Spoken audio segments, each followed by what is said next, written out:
BKT EuroCup in association with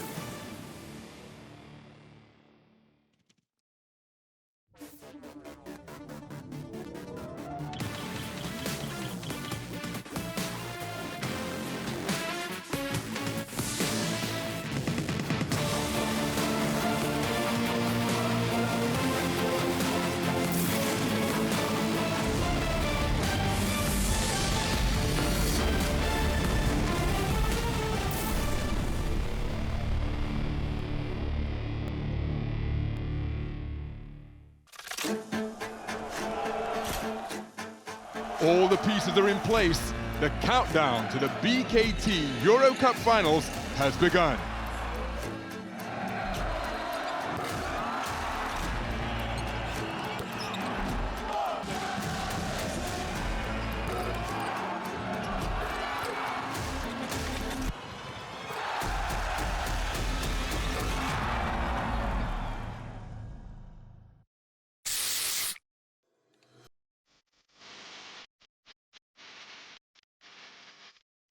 Hello and a very warm welcome to the Adidas Arena in Paris, the home venue for Paris Basketball, who tonight face off against their compatriots from Bourg. The all-French team begin Game 1 of a 3-game series for the BKT EuroCup Finals. Mincidelice JL Bourg on Bresse, one of the few teams to beat Paris in competition this season. Let's hear from their head coach, Freddy Fortou. We have to do maybe the best game to win the EuroCup final. Is the both team play very well, so we have the maximum 3 games for win the title. Well, as for Paris Basketball, in just their second season in the competition, they have been practically imperious all campaign long, riding a magnificent run of momentum, and Coach Isalu knows that this has been a long time coming. I think we've been working very hard for this ever since August, and to be in this position is amazing. And at the same time, you feel you're very close, but so far away against a very tough opponent. So that is the scene here at the Adidas Arena as Paris Basketball welcome Mincidelice JL Bourg on Bresse for Game 1 of the BKT EuroCup Finals. Will it be the glitz and glamour of Paris or the grit and grind of the underdogs Bourg? Which French outfit will prevail in Game 1 of the best-of-3 series? Well, my name's Ronald McIntosh. I'll be your lead commentator for this opening game of a best-of-3 series between the French outfits, Paris Basketball and Mincidelice JL Bourg on Bresse. They're the visiting team, have fans looking to make their presence felt. And alongside me, British basketball legend Martin Henlon to provide co-commentary and insightful analysis. And Martin, 2 teams with entirely different approaches, different philosophies. How do you see this one going tonight as we take a look at the playoff bracket? No 8 finals required from Paris, having finished first in the standings, and they've swept their way through. Yeah, well, Ron, there's no question that Paris is the team that everybody's expecting to continue to dominate. The fly in the ointment is it's a domestic opponent. So Bourg have seen this team all season long. As you said, they've beaten them domestically. Paris have the edge statistically, but this Bourg team is gritty, as you said. The grit and grind of a small town of 40,000. They bring that pride and upset the odds. They need one on the road to take them back to the Equinox. So can they do it? Can they sneak a first game victory on the road at the Adidas Arena? There you see sweeps all the way for Paris Basketball, sweeping London in the semi-finals, getting that crucial second victory at the Copper Box in London against Besiktas. Bourg taking it all the way. And we'll take a look at the statistical comparisons in a few moments' time. But Mincidelice JL Bourg on Bresse, one of the best defensive teams in the competition, and they're going to require that quality, those qualities, against the most potent offense in the EuroCup. Yeah, certainly, that's definitely the case. One of the confidence boosts for Bourg, of course, is that they did beat the one team, Besiktas, who's taken Paris out this year. And you talk about their defensive numbers. it's their balance. They've got several players at the similar size position. Risacher is obviously the star of the future that we're looking at here, but he has got friends, he's got teammates, and they are interchangeable. They're one of the best teams in the EuroCup of protecting the rim. Isiaha Mike is another one, same sort of height, 2 meters, 2 meters 1, and that's the asset that they've got. They can protect the rim and try and keep Paris on the outside. Zaccharie named as the BKT EuroCup rising star, just 19 years of age, but Isiaha Mike, look at the numbers from all over the floor, chipping in on the boards, getting into the passing lane to the tune of just under 1 steal per game. Isiaha Mike, a real asset in the defensive intensity that Bourg bring to their basketball. Well, there is TJ Short in his first season in the competition. The electrifying guard has lit it up from all over the floor, duly named as the MVP. We're hoping to see a presentation of that hard-won hardware in just a few moments' time, but he's very much the spark that drives this high-tempo Paris outfit. Yeah, Short's the difference between Paris and every other club in the EuroCup. When you've got a player who is that good at his position, they're 5 points ahead of everybody else before the game's even begun. And then you look at their players that don't forget, Coach Isiaha brought 6 players with him to Paris. This is his first year. Colin Malcolm's one of them, and this is the crucial player for me because he is their rock star defender. He can defend any position on the floor. He comes off the bench. He can start. He's confident wherever he is. He should neutralize Isiaha Mike. And then the revelation is Nadir Hippie. Nobody thought that this young kid was going to come and blow the league apart. Second team All-EuroCup. He is points on a plate for you at any given time. He can light the scoreboard up. Gets them in a hurry as well, does Nadir Hippie. And look at the matchup we have in the backcourt. Jeremy Morgan for Bourg against TJ Short. Morgan so lethal from long range, but Short so adept at getting to his spot and indeed to the basket. Well, when we talk about Coach Isiaha bringing 6 players from Bonn to Paris, Morgan was one of the players who did not make the trip, and he's gone to Bourg. So there's a little bit of element of revenge, possibly, but Short is the standout player in the whole EuroCup this season. It's not just his numbers, it's his presence that makes the game go his way. Well, this really is a magnificent amphitheater in which to play basketball. So much, sharing so much character with the way that the Paris outfit go about their game as we take a look at the roster for Mincidelice JL Bourg on Bresse. No injuries for coach Freddy Fortu, which is a real plus at this stage of the season after such a lengthy campaign. Both teams bringing all of their players here, and it could be the smallest details that decide the outcome of this one. Yeah, it could, and that's the whole point. Bourg are just trying to ride the wave of maybe just upsetting the apple cart. If they can have Shorts on an off night, maybe hold Hippie down under his scoring average. This team, Paris, both of these clubs, the big asset they've got over everybody else this season has been resilience. They've both got 7 players who've played at least 20 games this season. That means the coaches know who's going to play, when they're going to play, they set their rotations. So that health has been crucial for both of these clubs. So it will be Bourg to lead the players out onto the hardwood here at the Adidas Arena. Visiting team, the home fans will be looking to make life as uncomfortable as possible for them. But as Martin was pointing out, 40,000, just 70 kilometers north of Lyon. The contrast between that and the big city swag of Paris couldn't be greater, but they will revel in their underdog status. Team that's been in existence for some 108 years, more than the relatively recently formed Paris Basketball Club, and they'll be bringing all of that local pride, all of that heritage to their efforts in this opening game on the road for them against their compatriots Paris Basketball. Well, Bourg has been a team that's been pretty much the underdog the whole season. Nobody expected this club. It's a nice club in a good community. But this coach here, Freddy Fortu, with his legacy, 10 years playing with Pau Orthez, a championship team from the early noughties, he's elevated their game to go from just competitors to contenders. And every night on the floor, this team has a chance to win.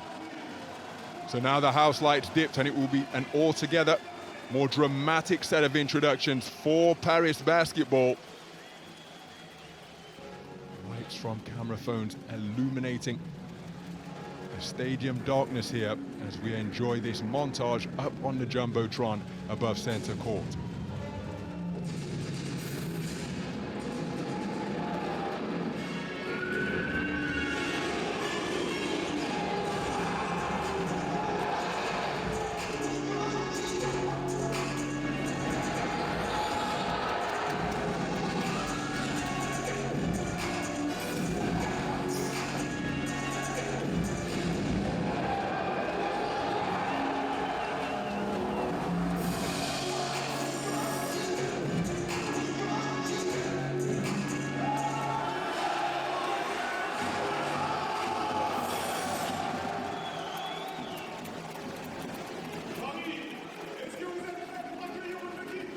Well, the pre-game show continues and the atmosphere being pumped up to maximum here at the Adidas Arena. Brand new facility in anticipation of the Paris Olympic Games later this summer as well. But with it being a new facility, Paris have done an outstanding job making it their home and indeed turning it into something of a fortress despite their relatively short tenure here. Well, yeah, exactly, but it's not got the heritage. It's not an intimidation factor when you walk in there. Bourg, when they're at home on Friday, it'll be a different kettle of fish altogether. They've gone from the Hall Georges Carpentier to the Adidas. It's a fabulous facility, but it's almost like playing on a neutral court for them at the moment. But the way Paris has played this season, they could play on the moon and they probably feel like they were at home. Hall Georges Carpentier, named after the famous French fighting icon, light heavyweight champion of the world, known as the Orchid Man, but they have departed that venue now and make their home in relatively new pastures here at the Adidas Arena. But the crowd really dialing up the decibel level as the Paris basketball stars make their way out onto the floor. Final pre-game huddle for that man, newly minted EuroCup Coach of the Year, Thomas Isiaha, changing handshakes with Freddie Fortu, who is the sideline strategist for the visiting team. Interesting, Ron. You've got two head coaches that were former outstanding guards at national team level in their respective countries. Fortu in France and Isiaha in Finland. And it just shows how that guard mentality transfers to the sidelines. Relatively young in coaching ranks, they are stamping their name right across Europe, particularly this man here. If he can go from winning one trophy last year to another one this year, what a journey he's been on. Most certainly. With Bonn, took the Basketball Champions League and near his confirmation of the prize that he has won, the much respected prize of the BKT EuroCup Coach of the Year for the magnificent season that he guided Paris basketball to. 17-1 in the regular season, and then imperiously through the postseason. Again, straight to the quarterfinals, not having to play in the drama of the 8 finals, and sweeping the London Lions, including taking that second and decisive game at the Copper Box. They could have given him the Coach of the Year award on January the 1st. He has been that much better than the competition the whole year. Coach Fortu's a different story because he's built a club up that had any expectations. But Isiaha has come into Paris, a team that was competitive last year, and he's blown the entire EuroCup away. So, Dejan Badiroga, the president of EuroLeague Basketball, with a warm handshake and a hard-won MVP prize being presented to TJ Short. What a season he has had in what effectively is his rookie season in the competition, but my goodness, he has brought his electrifying gameplay, his basketball IQ and intensity to be the spark plug and leader of this Paris basketball team. What we love about the way Shorts plays is he picks his spots. He doesn't try to dominate the whole game. He knows he's got the weapons in his tank, and when it comes crunch time, he's the one who leads the show. So here's a look at the starting 5 for the visiting team. From Bourg, Jaquan Lewis and Jeremy Morgan in the backcourt, one of the best three-point shooters in the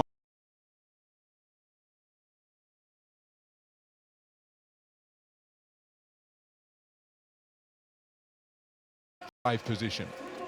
Well, you look at that Paris lineup, not as interchangeable. Short and Herrera, definitely guards, but then the bigs, a little bit more interchangeable. Janssen is more mobile, but for Bourg, with the exception of Kokila, all 4 of those other players can guard anybody on the court, and that's where they've got their defensive edge. So Demir Yavor, the crew chief of the officials, who will take charge of this one tonight.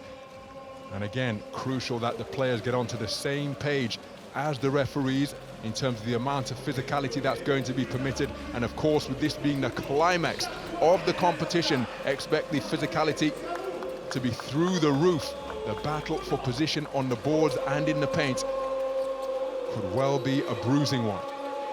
It'll be interesting to see how the referees call this one early on, and the attitude defensively, particularly Bourg takes. Do they go try and get up in the grill of Paris, try to push them back, be the aggressors, particularly wanting to keep Shorts and Heafy out of the paint?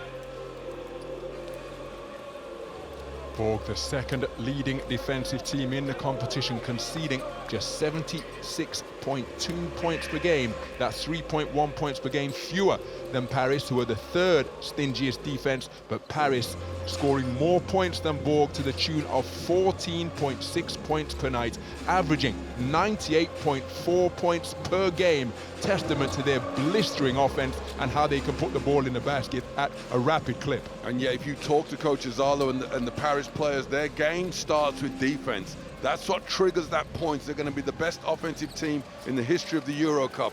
Can they close out the job and put a championship in the trophy cabinet off the back of this? Well, that will not be decided tonight. This is game 1 in a best-of-3 series, as the opening tip contested here at the Adidas Arena, and ultimately, after a little bit of bubble ball, it is controlled by the visiting team. 4 10-minute quarters of basketball to come in game 1 of a 3-game series between Paris Basketball and Mincidelice JL Bourg on Bresse. We've got football in the paint, as Leon Kratzer getting his right peg on the basketball. It'll be a recycled 14.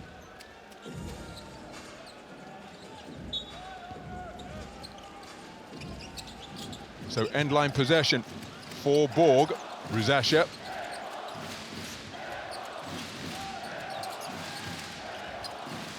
So Lewis inside and fouled in the act of shooting. Will be a trip to the free throw line for Bourg.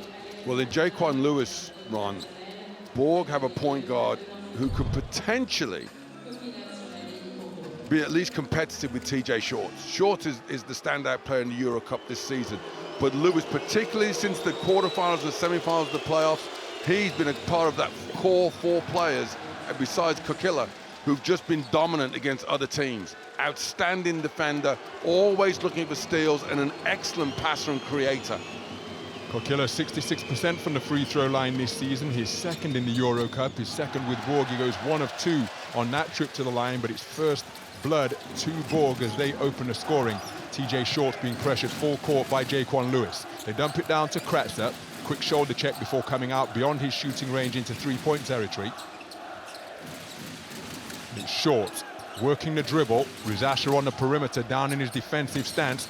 Shorts crosses him up, gets to the edge of the lane, high elevation, and stroking it beautifully over the long-arm defender, Zaccharie Risacher. Well, you see there straight away what Shorts has in his locker. He's not worried about playing against players who are taller than him because his quickness creates the space. And Risacher, with all the excitement there is about his name, he's not going to be able to hold Shorts down. So Risacher, now the ball rotated, 3-pointer is off the iron, deep into the shot clock. TJ Shorts rips down the rebound.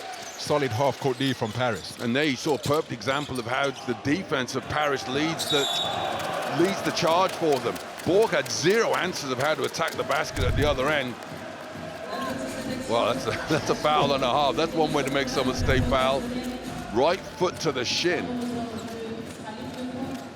So Kevin Kokila called for the foul, extending that right leg to trip up Mikael Jantunen. TJ Shorts looking for space. Is that a hang-up? Yes, it is. A perfectly placed alley-oop. Leon Kratzer powering up off the hardwood to punch it home for Paris to take a 3-1 lead.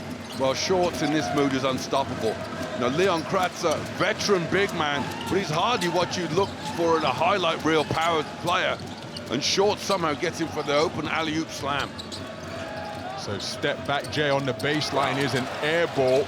Tough rebound underneath, kicked out of bounds, but Zaccharie Risacher picking up the pieces after Jeremy Morgan was off the mark by some distance. I thought it was kicked out of bounds, but the shot clock remaining at 2.3. There you see Shorts turns the corner, defenders all staying with him, and they lose sight of Kratzer, who's probably not even on the scouting report. So baseline drive and finish for Jaquan Lewis's Mincidelice JL Bourg on Bresse's first field goal of the game. They trail by 1. It's still early in this game, Ron, but you know, while we sing the praise of Paris, they've only got a 1-point lead, so Bourg have got nothing to be despondent about just yet. The only thing I'm concerned for them is in the half-court offense, each time down the floor, and the out-of-bounds Lewis got the field goal, but they're struggling to even get a good shot. So TJ Shorts turns the corner beneath the basket, kicks it back out. The drive almost taken away from Jantunen. Three-pointer is drilled, my goodness. Sebastian Herrera with the line drive from downtown, and he rattled it home. That's just beautiful basketball. Short penetrates, that sucks 5 defenders in there. He kicks it out, and they've got the patience to take the best shot available, not the first shot. So Tyson Ward committing the foul. And you see the sneaky backdoor play from Jaquan Lewis, bouncing it off the rear of Tyson Ward to get the bucket to go. Thus far, Bourg's only field goal of the game. So Lewis picked up by Jantunen. Jantunen scrambling back to the defensive halo. Short corner J is a high arcing one, which finds the bottom of the net from Isiaha Mike. Tough move on the baseline. Since they came into the quarterfinals and semi-finals, he's been electric. His PIR has been about 22 per game. He's upped his every stat since they've come to the playoffs. He's just been a revelation of a player. Heathy with the shot fake, driving into heavy traffic, big collision. Now, if that is on Kevin Kokilla, that's going to be 2 first-quarter fouls with just over 3 minutes gone, and he's going to have to take a seat on the bench. Well, there's no question of the foul there, but what you saw was just a taste of the electric speed that Nadir Hiffy has. Hiffy turns the corner, and the defense tries to suck in. Kokilla is late, and now he'll take a seat as he's picked up 2 fouls. So checking in for his first action tonight is Bodian Massa. To the free throw line, Nadir Hiffy. And this, you may as well chalk up as 2 points automatically. Nadir Hiffy, that is now 43 consecutive free throws made, 95% from the stripe this season. He's missed just 3 times now in 65 attempts. I knew it, I knew it, I knew it, I knew it. I was like, you set him up for the miss. Well done. Congratulations, folks. You've just seen his 4th miss of the season. Thank you to Ron McIntosh. Oh, easily into the lane, and easy pickings for TJ Shorts. Down the lane in a blur. And he's pleading for a foul, but the official's not interested. You see the recovery from Isiaha Mike then? Short is arguing for the foul. Okay, fair enough. But look at this. Short splits this passing lane, and he's off to the races. Mike does not panic. There is body contact.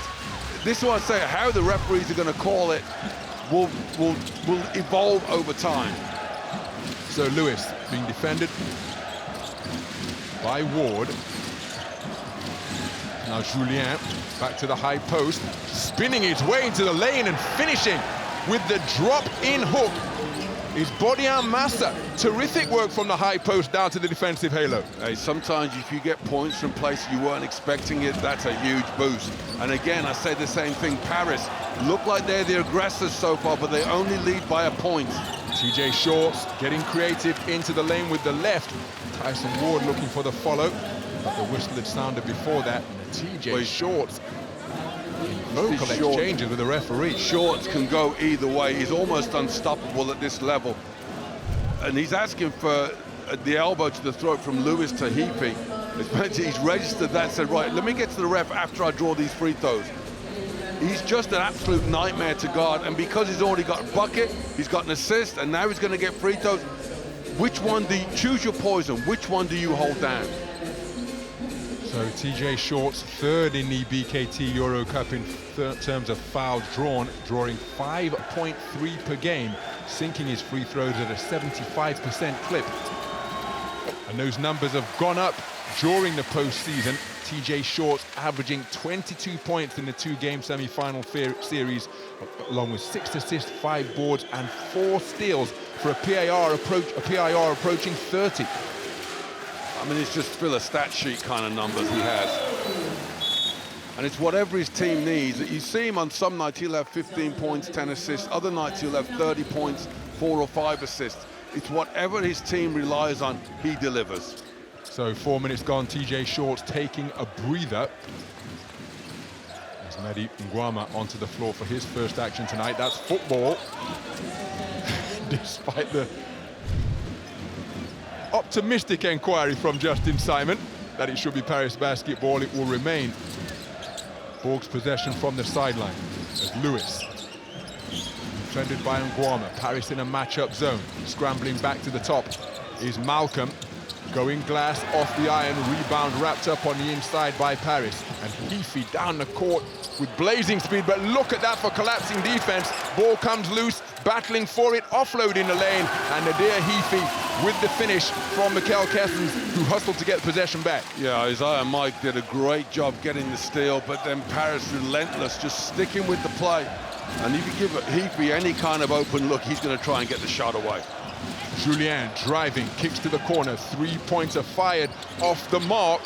Offensive rebound, saw Massa get both hands on it, but couldn't squeeze it tightly enough, but it will remain Bourg basketball. Now that's a better play, that's a better shot for Bourg. That time Mike with his feet set in the corner with the jump shot. Okay, he doesn't make it, but that's the shot they're going to work for. Bourg are going to have to scrap for points. Their game is going to be won at the other end of the floor defensively. They've got to hold this Paris team down under 90 points if possible. Nice reception by Massa in the lane, and look at where Bourg are having to set up their offense from, way behind the three-point line, off right on the three-pointer from Risacher, but the offensive rebound secured. Another brick laid from Risacher, but penetrating, kick to the corner, three-pointer fate by Benitez. And Paris's defense suffocating and really forcing Bourg into challenging possessions, being really made to work to get a good look at the bucket and being pegged back towards the halfway line. And even with the offensive rebounding that Bourg have brought to the floor, Massa in particular, crashing the boards, getting second chance opportunities, but nothing is coming easily for Bourg at the moment. So we've got a timeout on the floor at the midway stage of this first quarter. Paris basketball trailed by 1 after Bourg opened the scoring with a free throw, but since they took the lead at 2-1, they have never trailed. 12-7 the score.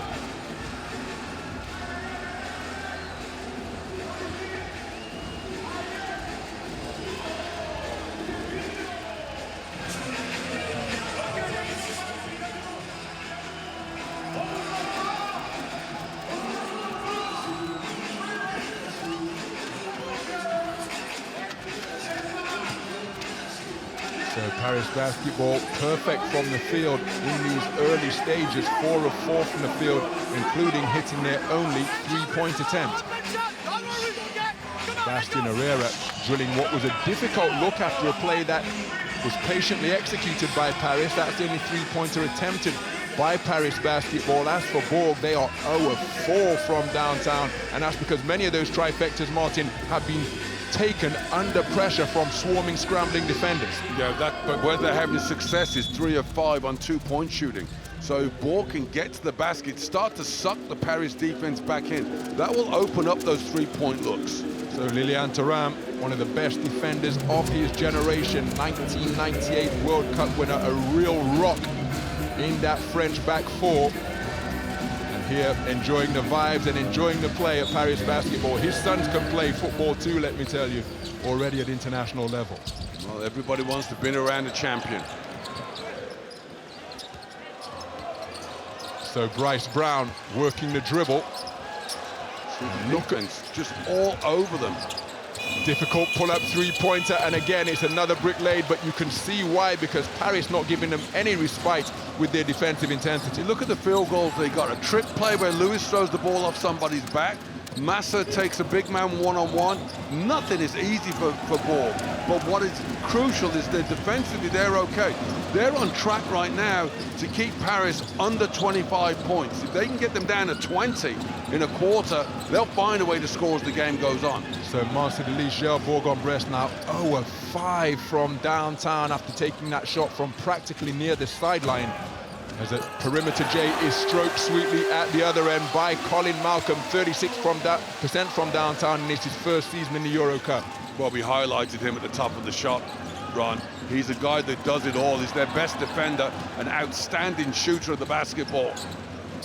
So the ball down to the corner, sneaky baseline drive, finished with a one-fisted flush. Terrific take to the rack on the baseline drive by Isiaha Mike. Bourg need to find the best finishers on their team consistently. With this lineup, it is Mike.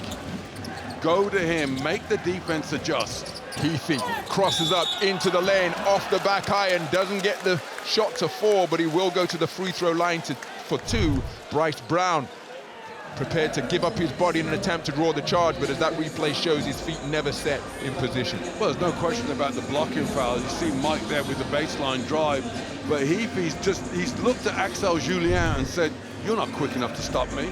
Once he gets into that black area, there's almost no stopping him because he is a finisher. Except when you curse his free throw shooting. But apart from that, he is a top-class player, and he's oozing in confidence.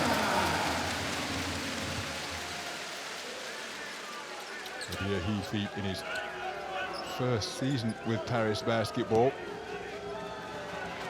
Commentated on him in the summer at the EuroCamp when he was representing one of the teams, and again, his talent was apparent during that time, just 21 years of age. It was a big talking point, his move, and my goodness, he has perhaps exceeded expectations, working towards fulfilling his immense potential. Pass deflected as Kessens converging on the passing lane along with Justin Simon. Not quite getting a hand on the basketball, but deflection so disruptive. Yeah, but Massa could take that to the basket. Yes, okay, there's shot blockers there, but you'd already finished one time at the rim. Take it to the rack, big fella. Corner three-pointer off the mark. The offensive rebound secured by Hugo Benitez. They find a cutter on the baseline, goes for the reverse, but Maxime Salash off the mark, and again, Paris seemingly playing with 10 players out on the court because there is no space for Bourg to work with. Yeah, Salash and Bourg in general need to calm down a little bit offensively. Yes, Paris is an aggressive defensive team, but they're not a parade of shot blockers. Salash gets the basket there, just finished the easy layup. He's trying to reverse it, and there's no one there to contest the shot. Calm down, relax. That's what Coach 4-2 is going to say to them. We got 3 games, just got to take care of business right here. Referee picked up Brown with his foot on the sideline there, turning the corner. The Paris team seem to have a little degree of composure, whereas Bourg are trying to prove a point. They're trying to prove that they should be on the floor. They proved that by qualifying for the finals in the first place. Just settle down, play your game, let the good things happen. So Shorts creating space with the push-off as Bourg now in a matchup zone. Julien fighting over a pick. Shot clock in the red as Herrera working the dribble, gets to the high post behind the back, step back, bucket. Tough move and terrific poise on the perimeter from Hugo Benitez, from Sebastian Herrera, who moves to 5 points in the game. Well, what he's just done, Ron, is he's shown that three-pointer he made was no fluke. He is an excellent shooter of the basketball from deep. So high post jump shot, rattles around the rim, offensive rebound almost secured. TJ Shorts able to run down the loose ball, and now it's Paris on the run. Justin Simon Euro stepping. Oh, the finish with the left around the shot blocking figure of Bodion Master, who was in position in the paint, but look at this for footwork on the fly from Justin Simon. Well, it's the conversion of defense into offense. This is off a missed jump shot. You're looking at the finish here from Herrera, that behind the back, the step back.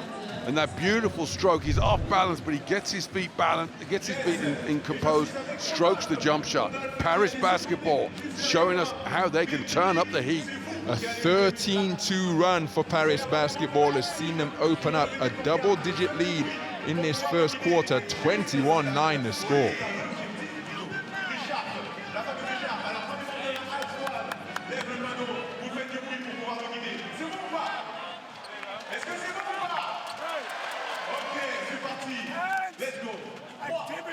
Get the board and then we go, okay? 5 ups with Justin, Mite in the corner with Massa, okay? You're still setting those. Let's get the small, Justin and the dumper. He's just sitting in the paint. Massa. Yeah, no matter who matters if he's in the corner, he just sits well, there. this is, then everything is open, okay? Don't worry about it, okay? Hey, everything is about the defense and rebounds. Let's go. Well, to your point, Martin, Coach Azalo, the newly crowned BKT EuroCup Coach of the Year, ending that timeout message saying everything is about the defensive rebound. That's where the foundation for their fast break basketball begins. Yeah, it is, because they've also given up 6 offensive boards already. That's what's keeping Bourg alive. If they're rebounding with well, then this game could be done by the end of the first period.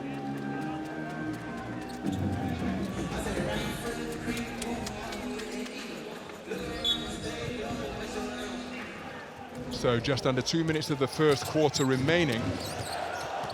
Bourg having a really difficult time putting the ball in the basket. Being held scoreless for approaching 2 minutes now. There's another brick laid off the back iron. Terrific hustle in the lane. Watch how Paris they turn away this around, with possession. And it doesn't look like they're sprinting, but Bourg are on their heels now. They fall back into the zone. But now they're playing catch-up on the defensive end.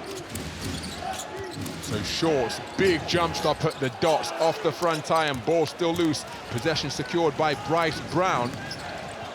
And Bourg putting Paris basketball on their heels now as they get back, but a double team in the low post makes life difficult for Salash. And how about that from Sebastian Herrera? And now on the fly is Tyson Ward, up strong, but he's going to be called for the offensive foul. Giving up his body down low was Axel Julien. But again, Paris turning defense into offense in the blink of an eye. Yeah, this is the philosophy of Paris. They don't mind having offensive fouls, turnovers on the fast break. They are going to get out and get at you for the whole 40 minutes.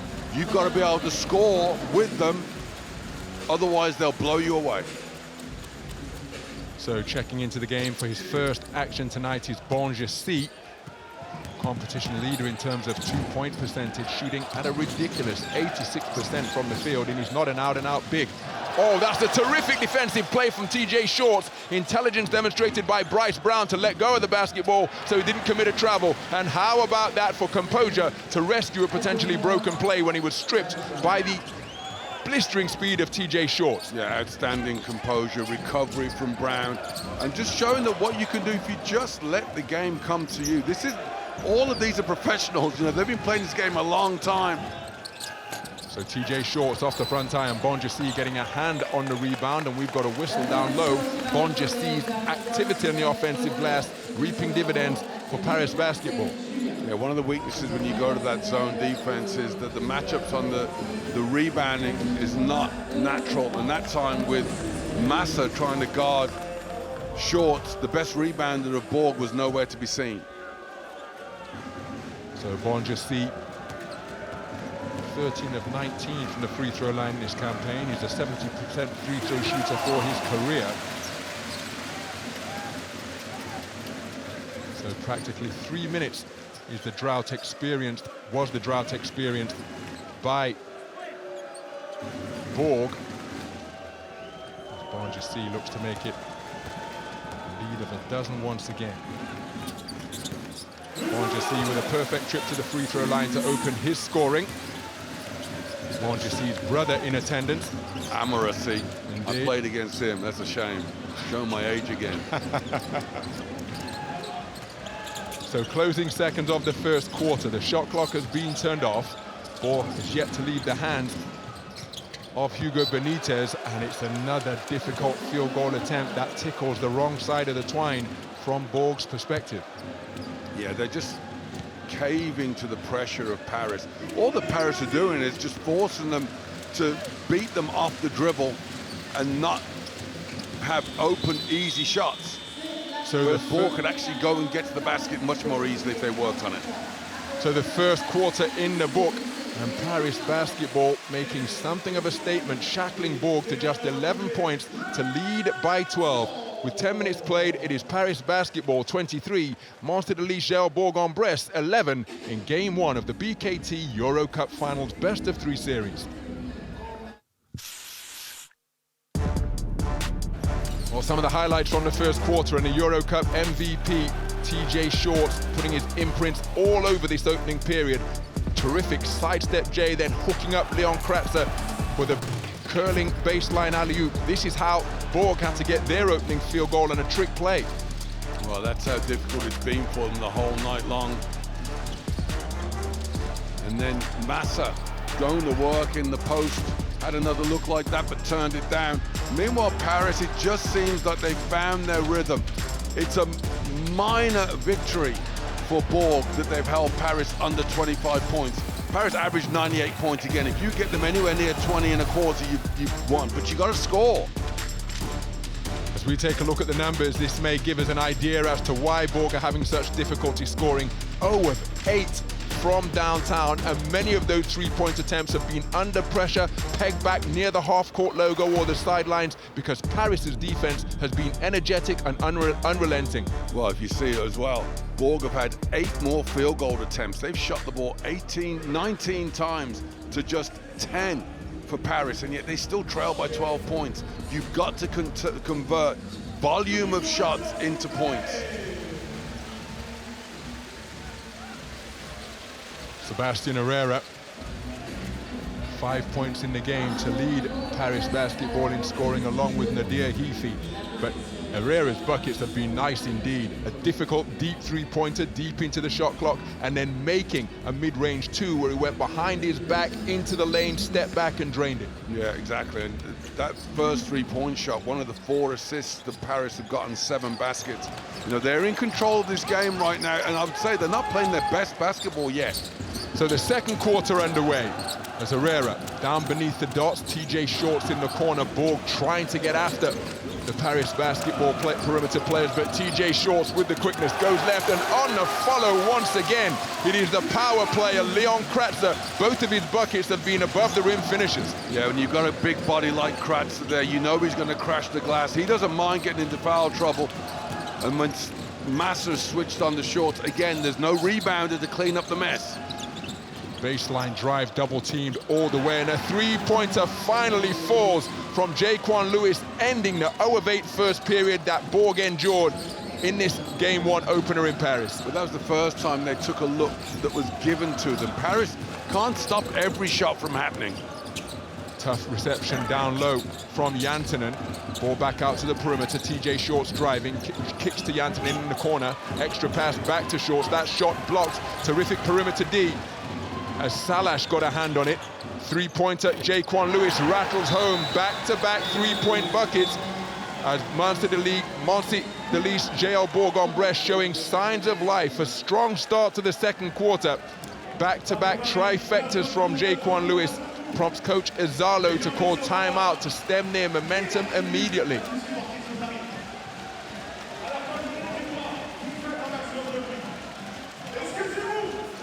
So a lead that was as large as 14 after Kratzer's bucket on the putback, now pegged back to 8.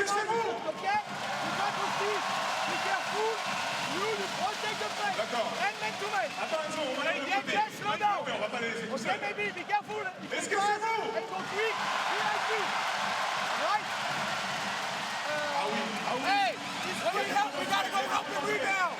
Il y a du potentiel. Ouais, eux, je les ai pas assez entendus. T'as raison, t'as raison. Est-ce que c'est vous? Continue. Hey, if we can, we continue. One down. Okay? Viens, on va terminer ici. You take the ball, you pass to Max. Les supporters de Paris, est-ce que c'est vous? You pass it, okay? Let's go. Well, there was the block shot out on the perimeter, and then getting involved with the final assist. Maxim Salash, crucial in that play. Jaquan Lewis shooting at just 27% from downtown in this his first season in the EuroCup, making back-to-back trifectas to bring Bourg right back into this one after they trailed momentarily by 14. Well, the attitude that Bourg have taken, which is the correct one, is first of all, they've become more intense defensively. And also they've said, look, we've missed 8 3-point shots in a row, but we're a 40% three-point shooting team. That means we're going to make our next 10. So now Bourg putting pressure on the perimeter once again. TJ Short setting up from the half-court logo. Flat pass to Tyson Ward. Shot clock approaching the red now as TJ Short sees the seam, attacks and puts the basketball higher than the outstretched arm of the shot blocker Bodian Massa. What a terrific take to the rack by the EuroCup MVP. Well, there's a lot of talk about Shorts, short by name, short by nature, but he's played against bigger players his entire career, so he knows how to finish over the outstretched arms, and he just showed how right there. So into the lane, working the spin move, but not getting the field goal to fall was Bodian Massa, and the rebound secured. Paris on the run immediately. TJ Shorts fouled at the half court, and you can see that the player TJ Shorts and the coach saying that this is the foul in the act of shooting. So Jeremy Morgan came across on the help, but look at TJ Shorts here. It's as much that the elevation's important, but it's also the quick release as well. He stretches that left foot forward and he's flipped the balls away before the shot block can get over there to contest. So sideline possession inbounded by TJ Shorts. Just over 2 minutes gone in the second quarter. TJ Shorts with the quickness, fake the shot. Jantunen rotates, extra pass. Sebastian Herrera remains perfect from the field. His second three-pointer, shooting at 41% from downtown, and that gives you an idea as to why. Well, that extra pass that Paris has, they're not worried about who gets the assist. Jantunen that time, he knows where the shooter is, moves the basketball on. So Jaquan Lewis, sidestep for offloading to Massa. And then tough D down low to break up the shot attempt from Salash. Paris securing possession and on the run once again. So TJ Shorts using his body to defend the basketball and now feeling for Jaquan Lewis. Now puts him on his back. Tyson Ward back to TJ Shorts, and that duel resumes. Bullet feed to the sideline. That's off left from Tyson Ward. Solid half-court D played by Bourg when Paris didn't move the basketball very much on that possession. Well, Bourg have definitely upped their defensive intensity here in the second quarter. This end of the floor, they're now struggling. They had a couple of threes from Lewis. Drives into a crowd, he had his shot rubbed out. I think it was Leon Kratzer who got a piece of it. One of the best shot blockers in the league is Leon Kratzer. Getting a rejection a game puts him at number 8 in that category, and then Massa doing what he can to derail and slow down TJ Shorts. Shorts asking for an unsportsmanlike. Let's see who got the block. Yeah, we see here he's driving into a crowd of 3 players. Doesn't matter who's blocked it. Lewis is, you could almost say he's sacrificing himself for the team, but there was nobody else to come down and clean up and help him out. So it was indeed Leon Kratzer who got that rejection. Already on his average of 1 block per game with that denial. TJ Shorts needs a receiver here. He's going to have to go back to the sideline. Nadir Heafy catching, shooting, and connecting. Points in a hurry. What do you do about that? They're on the point of turning the ball over. 4.5 seconds to get it in, and then Heafy just bangs home the triple. Offensive foul is the call on the illegal screen. And see the coach, the frustration for Coach 4-2 is Shorts is just being aggressive. He's just getting into the passing lane. Then don't do anything special. He's right on the tail of Morgan. And it's Massa who rolls out to set the illegal screen. And at the other end, Heafy just pops open at the end of the 5-second count, nails the triple.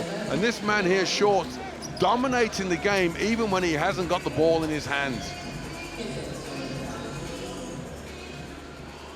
So that quick start where Jaquan Lewis netted back-to-back threes to reduce a 14-point deficit back to 8 has been wiped out because Paris have put 10 second quarter points on the board. Heafy, air ball, run down effectively by Kessens, fantastic hustle. And now Colin Malcolm elects to slow things down, offloading to his floor general.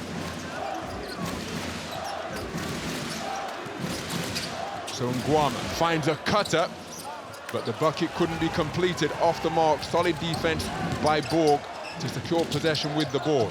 Risacher into the lane, underhanded scoop, finds the bucket. Nice touch. That's a finish. I was about to say that was an ugly shot, but it's never an ugly shot if the ball goes in the basket. Risacher, all the Bourg needs to do is keep the scoreboard ticking over and capitalize on the stops. When they get a stop, they've got to put points at the other end, because then you're not exchanging baskets. That's the challenge. And it's okay now, you fouled them. They want to get the stop. The fouls are not a problem for Bourg. What they've got to do is to get stops and conversions at the other end.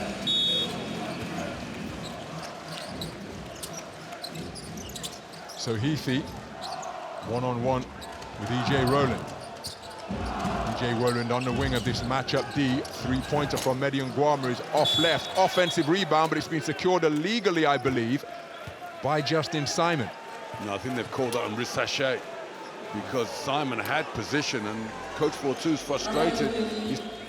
They've got the basketball, so why are you calling that foul? Risacher leaning over Simon as he's just done great position, let the ball come to him. And of course now you look at the foul cam, Bourg in the bonus, 5 fouls already. Paris haven't committed a foul. And this strange as may sound, is because they've been so aggressive defensively. They're going after Bourg every single time down the floor, and the referees are just in a rhythm. So Justin Simon having a pretty difficult time from the free throw line thus far, after making his debut with Paris basketball in round 10, just 6 of 18 from the stripe, but makes the first, and indeed rattles home the second. And Paris basketball in a really strong position, and we are still not yet at the midpoint of this second quarter. 16 points the advantage, a nice catch on the inside, but Salash off the mark, and then we've got a whistle on the play. Now what's gone on here? Somebody's been teed up. I can only assume for what's being said and the tone in which it was said. Well, Coach 42, I think is going to be tagged with that tech, because he wanted a foul. He's saying that the referee should have called that one on Salash. Beautiful dime from EJ Rowland. Salash doesn't finish, and this is the whole point. Coach 42 is trying to change the tide of the officiating. The referees are letting them play. In particular, they're letting them play under the basket. So Nadir Heafy to the line to shoot the tech. Oh my goodness. On home court, the man who had missed just 3 times all season from 64 attempts coming into this game has missed 2 free throws in a single half. So a technical foul on the coach and a technical foul on the bench. Excuse me, no coach tech. No coach tech, so the technical foul has been assessed on the Bourg bench.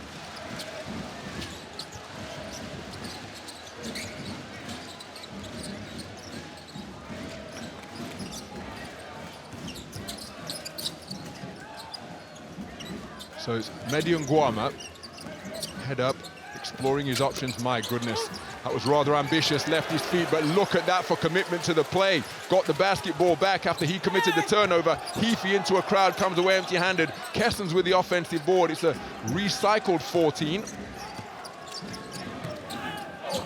Ngouama driving and getting the kamikaze finish to go, and also putting a shot to the chops of Maxime Salash en route to the bucket.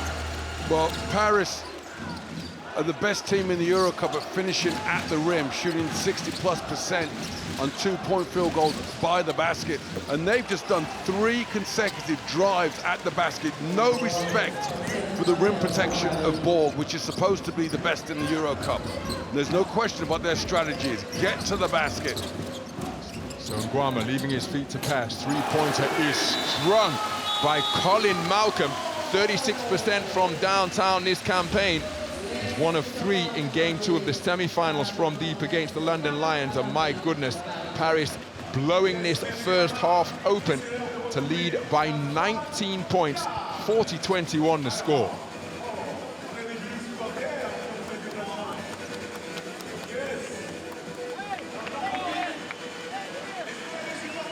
So all calm among that Paris basketball brains trust, because they are playing to perfection, carrying out the orders of Coach Izalo efficiently and indeed ruthlessly, the manner in which they're getting after Bourg.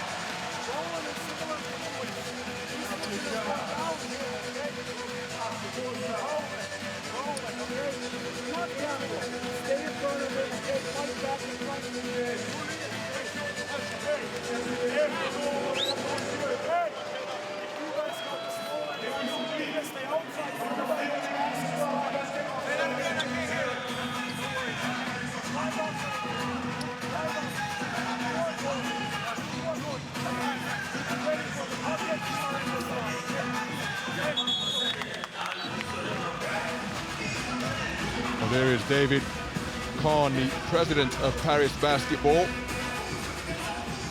And here is his opposite number counterpart, Julien Desbottes, president of Mincidelice JL Bourg on Bresse. And they must be experiencing contrasting thoughts, feelings and emotions deep into this second quarter.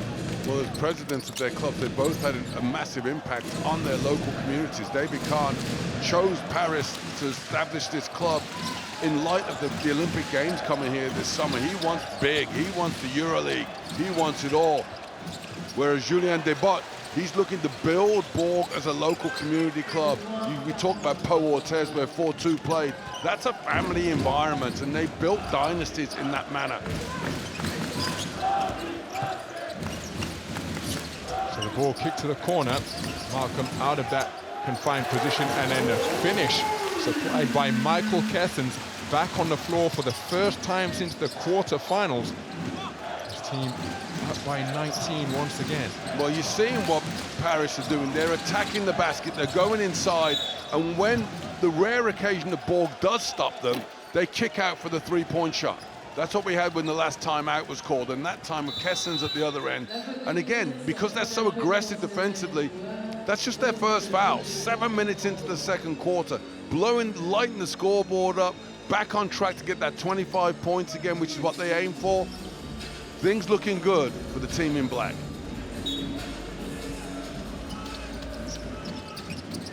Nice catch down low for Risacher, and how about that, taking it one-on-one straight through the chest of Colin Malcolm. And Zaccharie Risacher with 6 points in the game on perfect shooting from the field, all in this period. Yeah, well, he's been up and down in the playoffs. You know, say rising star, and certainly a player that we're looking for a great future. But this is the problem for them. He gets 2 points, and they go on the other end, and Ngouama, who I would arguably let shoot threes, nails a triple, and look at the defense swarming again. Lowering his shoulder and taking out Justin Simon, who was looking to protect the paint. Acrobatic drive to the rack by Jeremy Morgan, trying to get something going. Well, once he's got Simon in the air, there's only going to be one outcome of that play.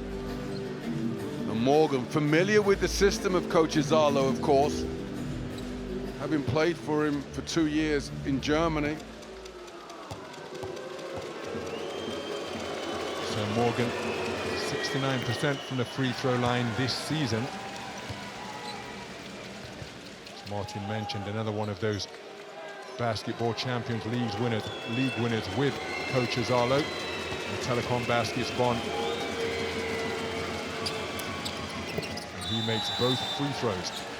His team still trailing a considerable double-digit margin, 18 points the deficit. Just under 3 minutes to play in the first half. They trailed by as many as 20 prior to those free throws. Do you know what though, Ron? It has to be said, it's a best of 3 scenario, so the points difference is completely irrelevant. If you're Bourg, you play and trying to figure out what works for you. They've tried zone defense, it hasn't worked. Their man defense is a car wreck because Heafy and Shorts are getting to the basket at will. They're gonna have to, they could lose by 40 points. It'll still only be 1 game down. So they're going to have to keep playing. They've got to find out something that gives them some momentum, gives them some rhythm. So Risacher driving, goes high off the glass, can't get the hook to fall. As he was going out of bounds, the ball kissed off the window. And when I say they're looking to get some kind of rhythm, some kind of tempo, for Coach Ford too, he's trying to figure out who is his best player, who's got the most composure against him, who can handle the pressure, who can handle this man here. Risacher, obviously he's looking pretty good in his second period. Kukila, who went down with 2 fouls early in the first period, can he light the game up a little bit? So Julien receives the inbound pass before offloading. Kukila back on the floor, now taking up residence in the high post. Ball goes down to the corner, Risacher double pump, and that's the goaltend, basket good. The ball poked out from the rim, from beneath the hoop. Zaccharie Risacher with 8 second quarter points. Have they counted that? Have they called a travel on Risacher? I think they've put foot on the sideline, a turnover for Bourg. That's heartbreaking, you down by 20. So no basket for Zaccharie Risacher.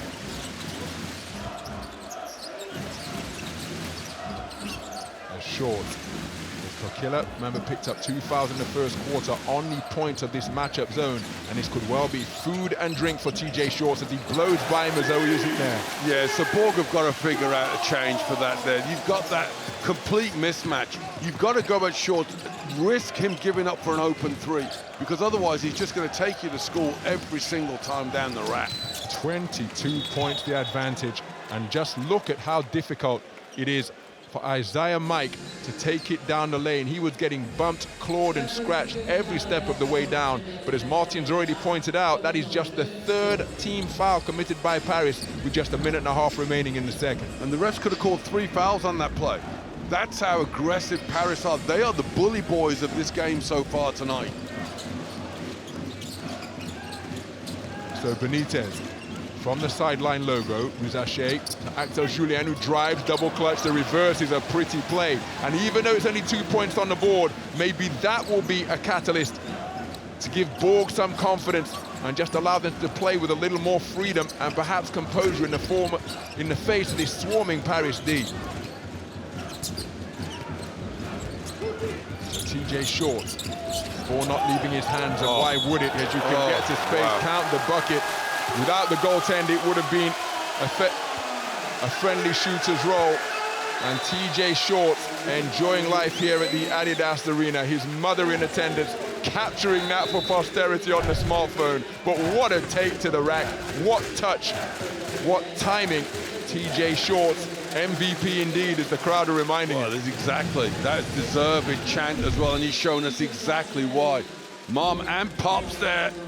And why wouldn't you bring your parents over when you feel that you're about to be anointed as MVP and BKT EuroCup champion? That's what he feels is destiny. He wants to take this team to the EuroLeague, and he's showing no reason why we want to debate that with him right now.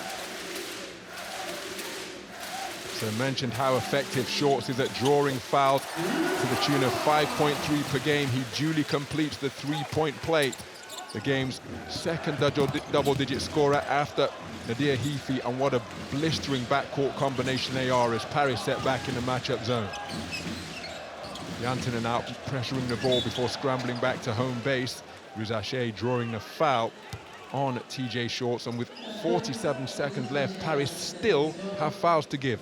Well, the thing that you have to know, both of these teams as well, we talked about the lack of injuries, how they've stayed healthy all season long. What both of these coaches do is stick to their rotation. And so you look, we're getting almost to the half, and Justin Simon has played 11 minutes. No one's played anywhere near 16, 17 minutes. And that's what's so effective about Paris. When they go to the bench, there is 0 drop-off. So Mike lost his footing, almost lost the basketball, and then he did well to retain it, but then bobbled it out of bounds to give hope to weekend warriors everywhere. The 8th turnover of the game committed by the visitors. That's 8 trips down the floor without a shot at the basket. Well, that cancels out the 9 offensive rebounds that they've got, because they can't even get a shot away. So around 11 seconds of difference between the shot clock and game clock as TJ Shorts with the hesitation. Offloading down low to Bonjassi, who's had his pocket picked by Risacher. Bonjassi hustling back to try and dispossess Risacher, and they've done that. TJ Shorts hooking up Justin Simon, who finishes with a flourish with the 2-fisted flush. And it is all Paris basketball as they continue to pile on the points. A 31-point second quarter. Well, Risacher getting just a little bit casual with the MVP of the league on the hunt behind him. Shorts might get a word from the referees here, a little bit after the slam dunk. They may go and take a look at this, because Shorts did come up and pop Axel Julien. Gave him a little bit of a shove, and Julien went down. Referees, I think, are going to review this. That's what Julien's upset about. Shorts could end up being popped with an unsportsmanlike foul here.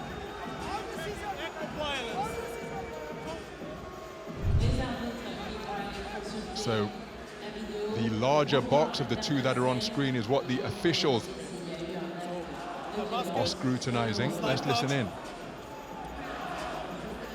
Your opinion?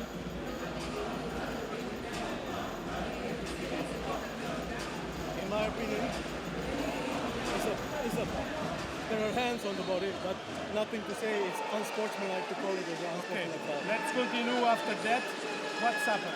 No, then they continue. No, they just stop. So I think we should warn for delay of the game. Okay. We get a warning for delay of the game, and we stay like this. The time is stopped anyway. Okay, just the clock. That was the outcome I expected there, Ron. I say there was no question that Shorts gave him a bit of a shove. 10.8. But he's delaying the game. That's what it was. It's just in the heat of the moment. The referee's explaining that to the officials, saying, you know, don't, to the coaches, just leave the ball alone, leave the player alone, ball comes to the net. Although in honesty, Julien wasn't exactly going to trigger a fast break.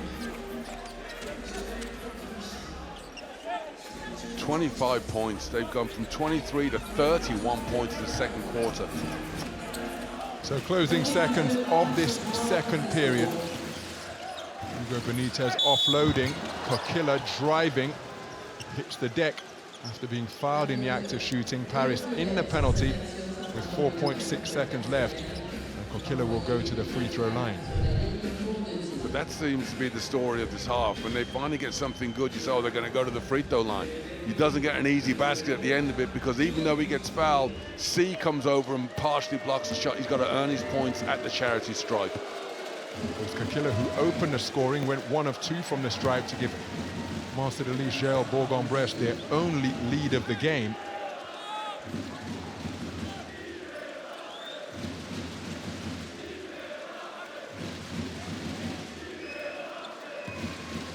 Half-time can't come soon enough for Bourg, Ron. What they need to do is just get composed. As I said now, what they're looking for is not necessarily a way to win this game. They'd love to find a way back into it, but to pick out the things they're doing well. So TJ Shorts gets a half-court heave away. Can't find the range. But what an influence the EuroCup MVP has had on the first half. He leads all scorers with 11 points on efficient shooting from the field, and he has been instrumental in Paris dominating the first half proceedings to lead by a score of 54-31 over Mincidelice JL Bourg Bresse in Game 1 of this best-of-3 series in the BKT EuroCup Final.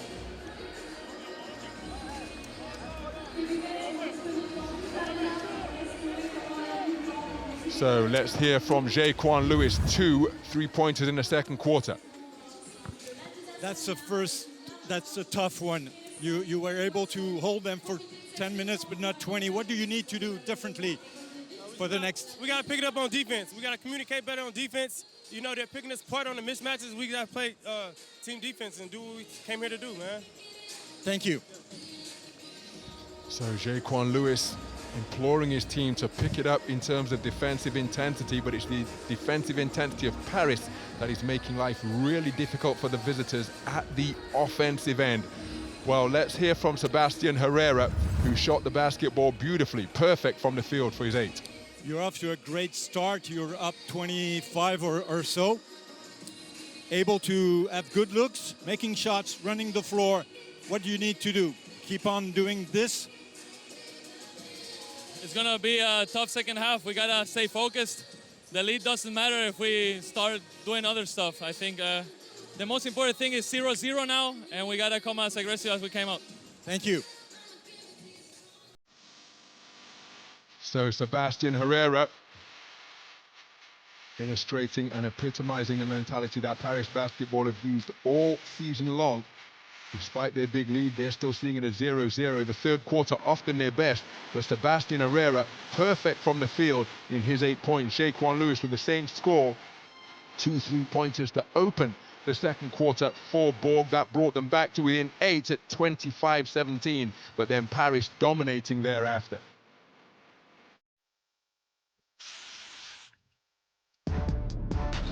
Well, some of the highlights from the first half. TJ Shorts had already hit the opening field goal before hooking up Leon Kratzer on the backdoor cut for the alley-oop. Strong take and punch on the baseline drive from Isiaha Mike, but really Paris suffocating Bourg with their defensive pressure. Defensive intensity from pillar to post, but their offense is sparked by that defense. 31 points they put up in that second period. So even though they conceded 20, they've blown the game wide open, getting the lead out to as many as 25, all led by this man here, the MVP, at the peak of his skills, leading his team to a significant lead at halftime. 23 points the advantage. Mincidelice JL Bourg on Bresse opened 0 of 8 from downtown. And again, after losing the basketball, TJ Short's instrumental in pocketing a steal, hooking up Justin Simon, who was able to race away for a fast break finish, and improving their shooting percentage to 18 from the 2 3-pointers from Jaquan Lewis to open the second quarter scoring for Bourg, but those shooting numbers not making pretty reading for the visitors. Well, it says something if Lewis's 2 threes at the beginning of the second quarter is the only highlight we really got to stand out for them. And yet they've been dominant rebounding-wise. They've almost got the edge, but Paris dominating from beginning to end of that first 20 minutes.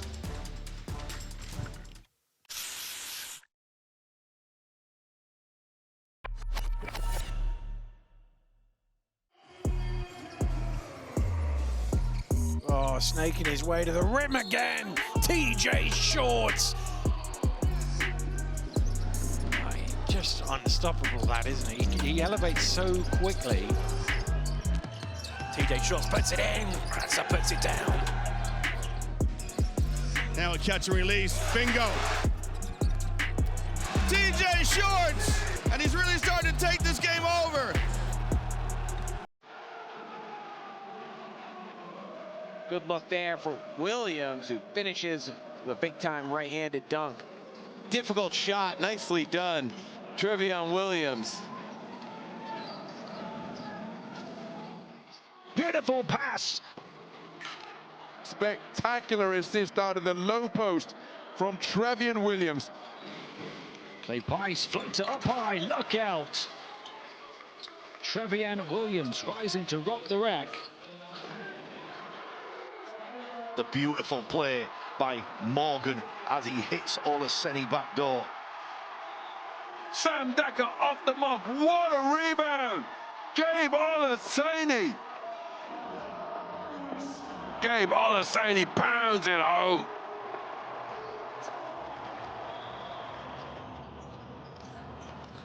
Nicely finished.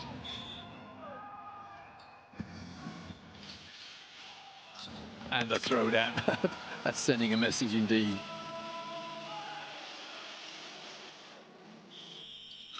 Missed by some distance. It's Isiaha Mike, the rebounder there. Isiaha Mike with the mic drop moment. Mike on the turnaround. Oh, Isiaha Mike! How on earth did you manage that?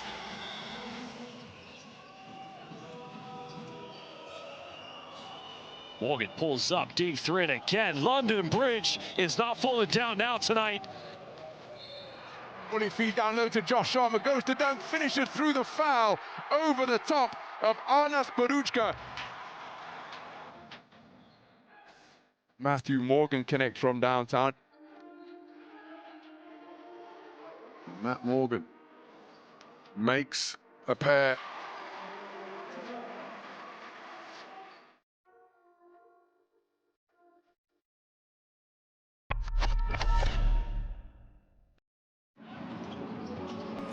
Behind the back to Cook from Valise, great vision. Bucket, ball game. Terrific execution in crunch time from Andres Valise. Here's Valise for the runner for the win! Oh, Andres Valise wins it on the buzzer! Pull up 3-pointer for Andres Valise. That is lights out shooting. Back out to Heafy. Tough pull up 3. Fouled in the act of shooting. Club it to the court. Incredible shot making from the dear Heafy. Heafy looks for 3! Sensational from Nadir Heafy. In October, everyone's a rookie. By the time we get to the end of January, you're a veteran. And that's what this young man is, a 21-year-old veteran. What vision from Richard to see Guzman free on the baseline. Sensational from Richard. The bounce pass. Richard for three. Hits! What a finish. Up and under. Patrick Richard. Richard pulls it back for the triple and knocks it down. Layup by Savidas. Leading scorer on 18 points tonight for Licabelis. Ball to Savidas. Steps back behind the three. Shoots it. He's good! Savidas, a magical move inside. Got to fire it up, Davidas. For a monster three, Savidas. Curtsy finds it with the call. He can do no wrong. 14 points. And then Kurtza with the flush. Mukoka driving in, all the way, he's missing, tipped in! Oh, Kurtza's tipped it in! Well, what a game, what a performance, and that man was sensational all game.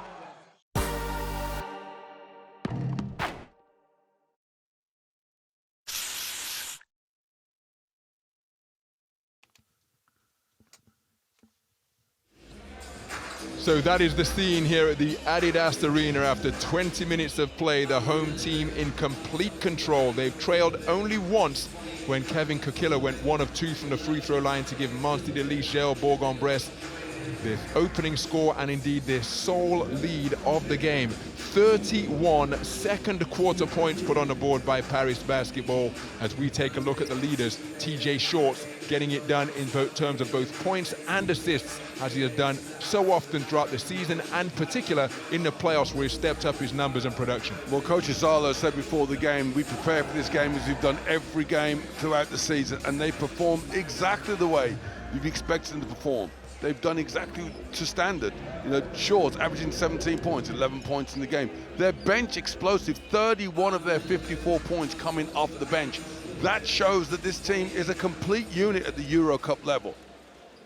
Sebastian Herrera's 8 points coming on perfect shooting from the field, including 2 of 2 from downtown. And this unit, we listening to coaches during halftime, how I would have loved to have been a fly on the wall during the halftime speech from Freddie Fortu. What can Bourg do, not to necessarily get themselves back in the game, but to give themselves some optimism and hope ahead of the Game 2 fixture back at their place? Yeah, that's exactly the challenge for Coach Fortu, is do not get too despondent on this. Okay, we're getting blown away. Let's win the third quarter. Let's win the fourth quarter and see where we end up at the end of this. What we're looking for is momentum. We're trying to stop a freight train. At the moment, it feels like they're trying to stop a freight train with a paper straw. What they need is a cargo ship to slow this big monster down. And it all comes from confidence. Believe in yourself. There's a reason why you have reached the BKT EuroCup Finals. Mincidelice JL Bourg on Bresse opened their three-point shooting account, going 0 of 8 from downtown in the first quarter. Subsequently 2 of 11 after Jaquan Lewis made back-to-back threes. Let's hear from Bourg's head coach, Freddie Fortu. Freddie, 20 minutes to play. You got to start somewhere. Maybe taking care of the ball is one of the things you have to do first. It's not a good first half. We have to be better first on defense. Thank you. Yeah, he's right. They've got to be better first on defense. That's what he said. And we heard in the timeouts from Paris, Coach Isiaha saying everything starts with defense and rebounding. And the same thing's going to be true for Bourg. They're getting the rebounds, take their time on offense, but defensively they have to be better. They're 2 of 11 three-point shooting, and those threes are all under pressure. Under pressure and way behind the arc, many of them as well. Such is the intensity that Paris are producing on the defensive end. Let's hear from Coach Isiaha. Coach, the intensity is here. The idea is here. What was the main message during the half? We got to approach it like it's 0-0. This is a very tough physically, mentally very tough team, and they will make a run, and we're going to have to be ready. Thank you. Well, point guards are often referred to as coaches on the floor, and in his halftime interview, you heard Sebastian Herrera say exactly that. We're starting the second half as though it's 0-0, speaking his coach's message after their dominant first 20 minutes. Yeah, but if you look at this shot chart of Paris, clusters, they're getting the shots that they want, whereas for Bourg, it was all over the shop. Well, Jaquan Lewis, 8 points in the game to lead his team in scoring, a sneaky opening field goal off the back of the Paris basketball inbound defender, and then back-to-back threes, which cut a 14-point deficit down to 8 at 25-17. But that's as good as it got for Paris. Well, all he did was Bourg in terms of putting the ball in the basket. And he just had to find his range, but couldn't sustain that, he or his team. Well, all he did was made Paris angry and then got this man going, Herrera. Look, he starts this at the defensive end. This is the whole thing about this Paris team. They give it up both ends of the floor, first of all on defense. And then Herrera, an outstanding shooter of the basketball. And look at where he released that shot. Yeah. Beat the shot clock under pressure and stroking it comfortably from downtown when receiving that extra pass. Well, the hot zone shows where Bourg are hot from, nowhere. And the thing is, you see that 2 from 6 on the 3 points on this side, 0 of 3 on the other side. They're just scatterbrained. But you look at Paris, 5 of 7 on this arc, and then even when they step inside the 3, they're making it. And 6 of 7 on right-handed layups. Those are the shots that they want, as opposed to the shots that they're being given. And again, by getting to their desired destination, for the most part, it is predicated on their swarming defense, forcing Bourg into difficult shots, securing the defensive rebound. Despite the fact that Bourg have ripped down 8 offensive rebounds, they've committed 10 turnovers to negate their edge on the offensive boards. And so, just as Coach Zalo said that Paris will be starting with a 0-0 mentality, Bourg will perhaps be taking the same approach, demonstrating the short-term amnesia that all athletes require, giving themselves a fresh start and trying to win the third quarter. It's Paris basketball with the first possession. Offensive foul. Leon Kratzer bowling over Jaquan Lewis. He's taking a shot to the mouth. Let's see if you can see as to how. Oh, that's one of those fouls when Lewis's face got in the way of Kratzer's elbow. No malice involved in that one there. The referee, ultimately it's the right call. You've got to protect the players on the court. Kratzer just trying to create some space, and Lewis's head got in the way. So third foul in the starting minute of the third quarter. Coach Zalo content to leave Kratzer out there. He's scrambling on the perimeter. Yeah, but they can afford that. And look at that turnover again. Risacher, he's done it twice. He's bad enough to step on the sideline one time, but he just did it at the end of the second quarter as well. We look at Kratzer, oh my God, he's picked up his third foul. But that's the way they play. They can afford him to get into foul trouble. Jantunen is outstanding at dropping down into the 5 position. Kessend has already shown he's effective, as has C. So Shorts leaving his feet to pass. Extra dish to the corner. And a 3-pointer off the back iron from Tyson Ward, but the offensive rebound secured by Paris basketball. Sebastian Herrera remains perfect from downtown, lethal from long range. His feet practically on the sideline, but the line drive scorching the twine. But that's his shooting form. And Lewis had better get up on a guy who's an outstanding scorer like that. Nice cut down the lane, and the finish dropped in from above the rim by Zaccharie Risacher. 8 points in the game for him now on 4 of 5 shooting from 2. Herrera offloads Tyson Ward, 3-pointer off the back iron. Tough rebound down low by Isiaha Mike. And people watching at home may be wondering why Coach Zalo was so upset at the other end on that defensive play. You see some of the celebrities in the house tonight. Elahim Prandi, French national handball team. Obviously, with the Olympics on the horizon, handball will be a big event especially France will have eyes on potential gold medal there. But back to the defense, Coach Zalo, he's yelling at Herrera, saying, stop celebrating your three-point shot. You got to get back and stop that slam dunk from Risacher. Oh my word.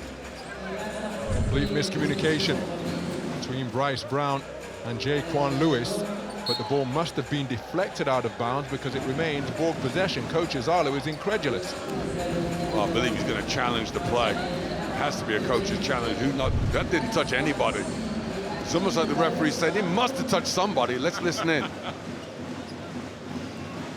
I don't think the referees could quite believe that the pass was that far off target. Show us one more angle. Not this one. We need another angle. Another one, just to be sure. Okay, one more time. Going back. Going back. Okay, play. So, stop when the ball touch. Okay,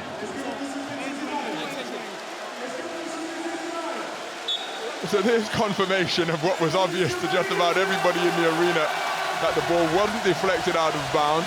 Coach Zalo has had to use one of his coach's challenges, and unlike in some other sports, a successful challenge won't result in the challenge being retained. So he's had to use a challenge to get this possession. Paris seeking to maximize it here with a good look at the basket. Yeah, but Jaquan Lewis has just had that turnover, played on the overhead screen about 7 times. He's like, wow, coach, why do you challenge it? Mismatch down low. Tyson Ward taking it into the low post against Jaquan Lewis. What's a sign of the depth of this Paris team? Tyson Ward was averaging 19 points a game last season for Paris in the EuroCup. Now he's quietly, he hasn't even scored tonight. He's like the forgotten superstar. Sebastian Herrera, his first miss from the field tonight, but a good look at the basket off that inbounds play from Paris basketball. Well, Zaccharie Risacher is actually playing pretty well. He's had a couple of scrappy turnovers, but he's rebounding the ball well and he's finished with some strength. Mike off the mark, strong rebound down low by Leon Kratzer.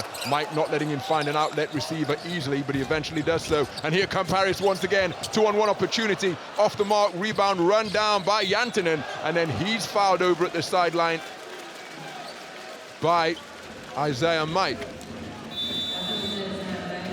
Well, you see the hustle there, Kratzer. That's a little wrinkle. Paris trying to put, being pressured on the rebound, but they turn it into a fast break regardless. Bourg get the rebound, trying to put pressure on Kratzer. But as soon as you break that, you've got to be flying back on defense. Feet set off the front line. Jantunen with the offensive rebound. Heafy rotates it to short. Paris basketball with their 8th offensive rebound of the game, 1 fewer than the 9 secured by Bourg. Penetration and pitch from TJ Shorts to Heafy off the iron, and another offensive rebound as Paris basketball feasting on the boards. TJ Shorts with an air ball from 3-point territory. Bourg looking to take advantage on the break. Mike for 3, had a hand in the face, and I think his shot must have been deflected because it was short by a country mile.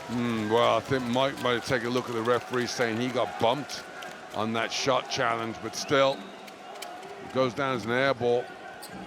Mike, we're singing his praises, but how his numbers have gone up across the board in the playoffs. Tonight, he is missing in action. 0 of 4 from downtown, just 4 points in the game on 2 of 4 shooting from 2-point territory. In stark contrast, no such difficulties for Paris basketball, who are shooting at 8 of 20 from downtown. Mikael Jantunen, 38% from 3 for the season, stringing that one sweetly. Well, you talk about the foul trouble for Kratzer. Kratzer sits down, Jantunen goes to the 5 position, interchangeable with Ward and Malcolm. Oh, that's a high-flying take to the rack from Isiaha Mike, and he's been hit with an offensive foul. So 2 fouls in quick succession against Isiaha Mike, and that is going to be foul number 2. The first one came when he was running down Jantunen on the sideline. Jantunen putting his body on the line and may well have taken a knee to the chest as Mike looked to tear down the rim. Let's take another look. And here it was indeed, a knee to the ribcage. Painful blow indeed, but that is how Paris are prepared to give up their bodies. Well, it looks like it was a unfortunate play for Janssen, but ultimately it's an excellent call. See, Coach 4-2 wants it unsportsmanlike, but Janssen got his feet set. And Mike, out of control, leads with that left leg. And if anything, Massa is talking to the officials, but he was the one who got behind Janssen. I was just about, as I was saying about this Paris, with Kratzer sits down with 3 fouls, and then you've got Janssen, Ward, Malcolm, interchangeable at the 3, 4, and 5. If anything, they become almost more difficult to play with. Yeah, when Kratzer sits down, the mobility and athleticism certainly increases on Paris basketball's front line in exchange for a little bit of size, bulk, and power that Kratzer brings. Kessens, good look at the bucket, and look at the hustle from Paris basketball, unable to secure possession as Bryce Brown comes away with it, but scrapping for everything, and then physicality in the open court as Mehdy and Ngouama committing the foul against Bryce Brown, and that man could well have a bruised sternum given that shot that he took to the chest. But this is the championship series, and he'll want to get back out there as quickly as possible, health permitting. He's not thinking about a bruised sternum. There's a lot of things that will stop a player, but a bruised sternum isn't one of them. Janssen is going to get back out there in a hurry if he can. So Paris in a matchup zone. 3-pointer from Mike, who remains 0 for from downtown as he lays another brick. Clever take to the rack and the finish from Axel Julien. Well, people ask, how do you get so many offensive rebounds? That's a good defense. That's a good defense there by Julien after the layup. That contrast to what happened to him earlier on in the game. The reason why you can get offensive rebounds against Paris, this is something Bourg should think about, is because when the shot goes, they are trying to get out on the fast break. That's why Kratzer plays. They want the big bodies to go get the rebound, and they can get out and run. Without Kratzer on the floor, there was no one there to protect the basket. Long rebound, Julien gets the easy layup, and then draws the charge at the other end. So Benitez, loosely guarded by Heafy. Julien working the dribble. He's used that dribble now. Benitez down to the corner. Isiaha Mike, baseline drive, goes for a reverse. Denied on the inside by Kessens. The Paris basketball defense collapsing and cutting off his route to the bucket once again. Yeah, the reason is because they know that Mike is the main #1 weapon. When he drives baseline, he hasn't got anybody to pass to.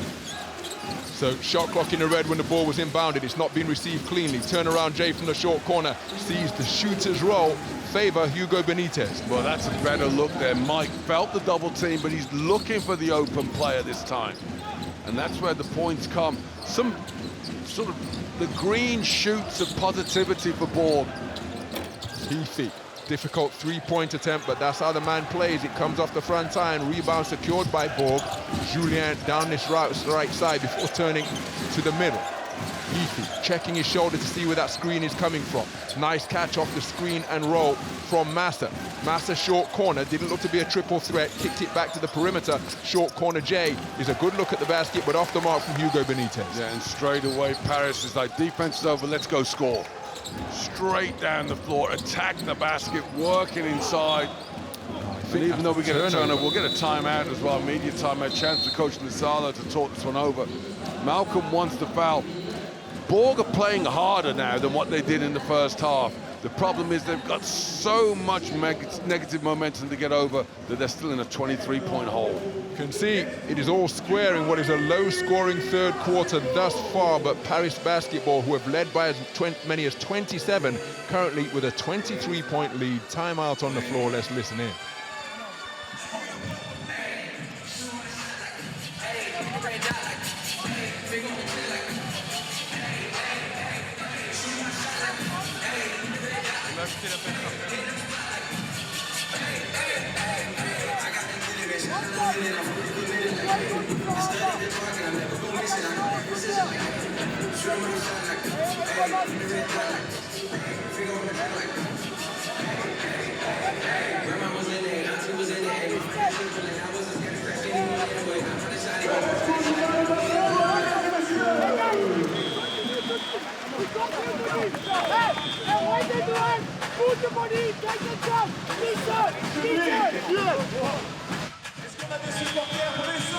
Ron, you want to hear why Coach 4-2 is still fired up. It's that 3-game series mentality.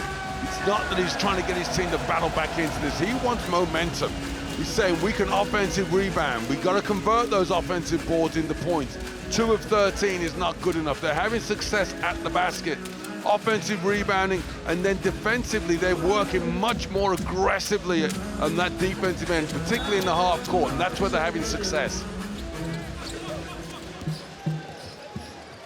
And as they're coming out of that timeout, then Bourg again. They're going to try and push this ball down the gut of the defense of Paris. But you've got to be careful. You say this Paris front line interchangeable. That time Justin Simon poking the ball away.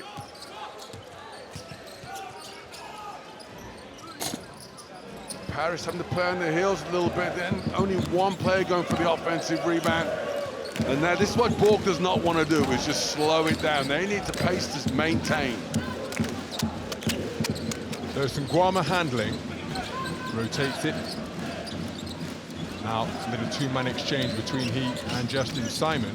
Behind the back to Kessens, spinning, turns into a double team and dispossessed expertly by Hugo Benitez. It's a one-on-two opportunity, but Hugo Benitez keeps it himself and beats the high-flying efforts of Mehdy and Ngouama. Terrific work from Benitez to drop down, double team, pick the basketball off and finish the fast break he created. Well, Coach Bourg is saying them, stick your hands in there, knock the ball away, be active. This is the Bourg that we've been watching all season long. So Heafy swings it to Ngouama. Ngouama, ball not leaving his hands.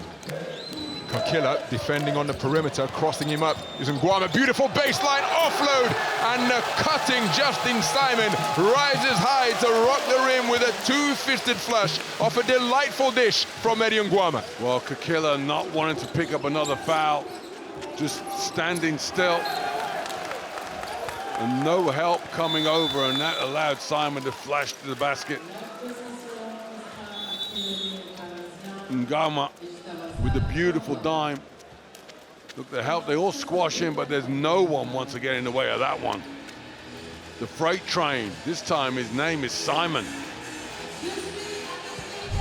So Justin Simon moves to 8 points in the game on efficient shooting from the field. That breaking a run of 6 straight points posted by Bourg. As we see the scoreline of 62-39 in favor of Paris, who have led by as many as 27 at 60-33.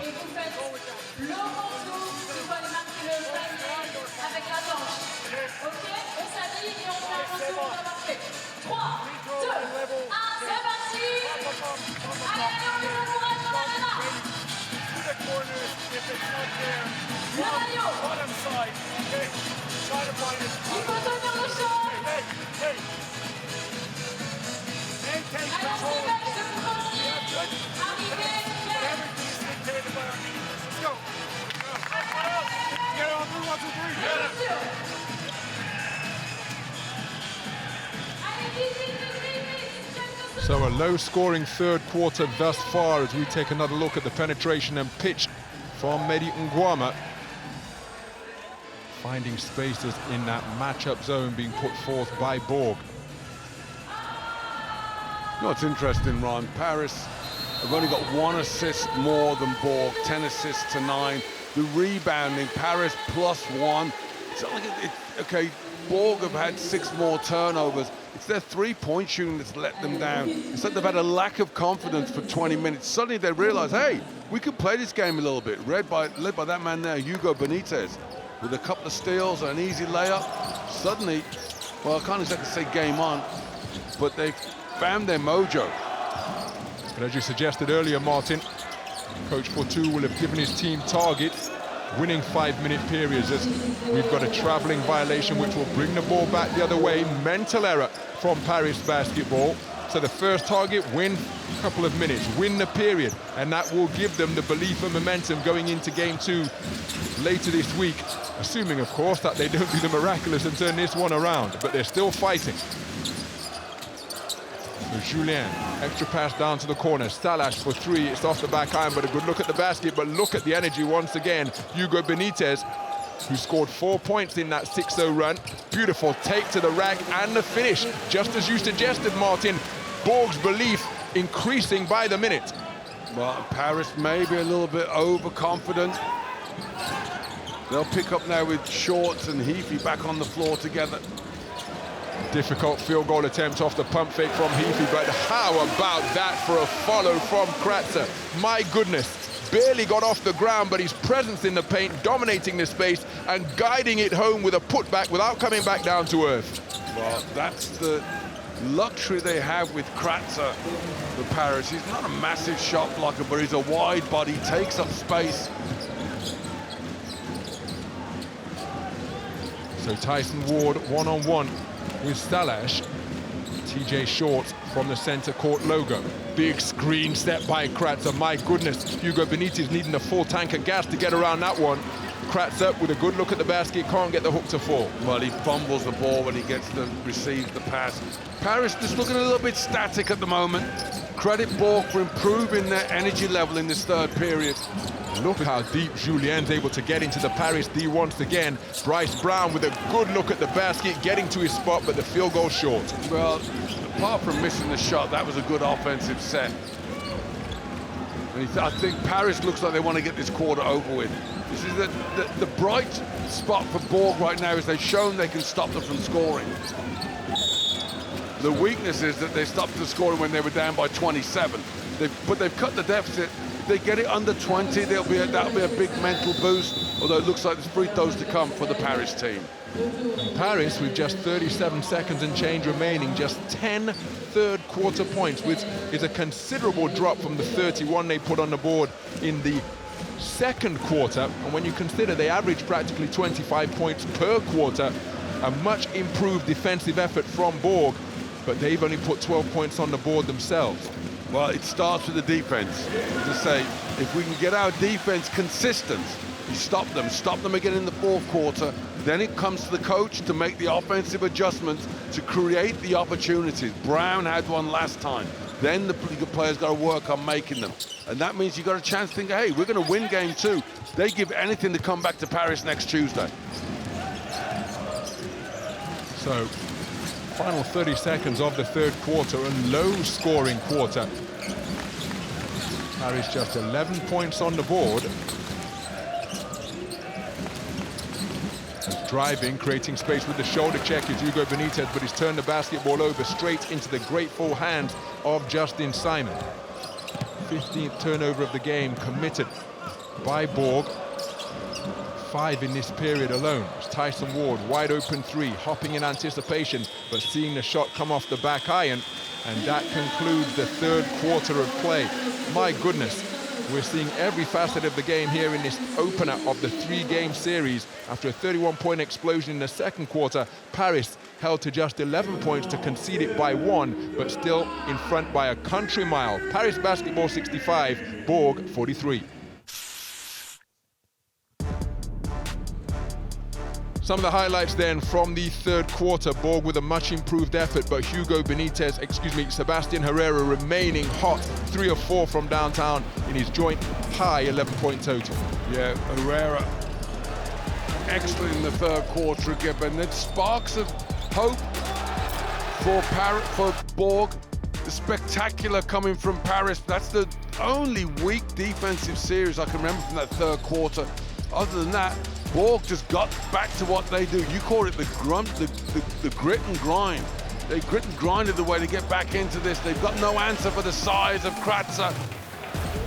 And if they could make some 3-point buckets, though, they could make this one interesting. Though it's hard to see a way back to a victory tonight.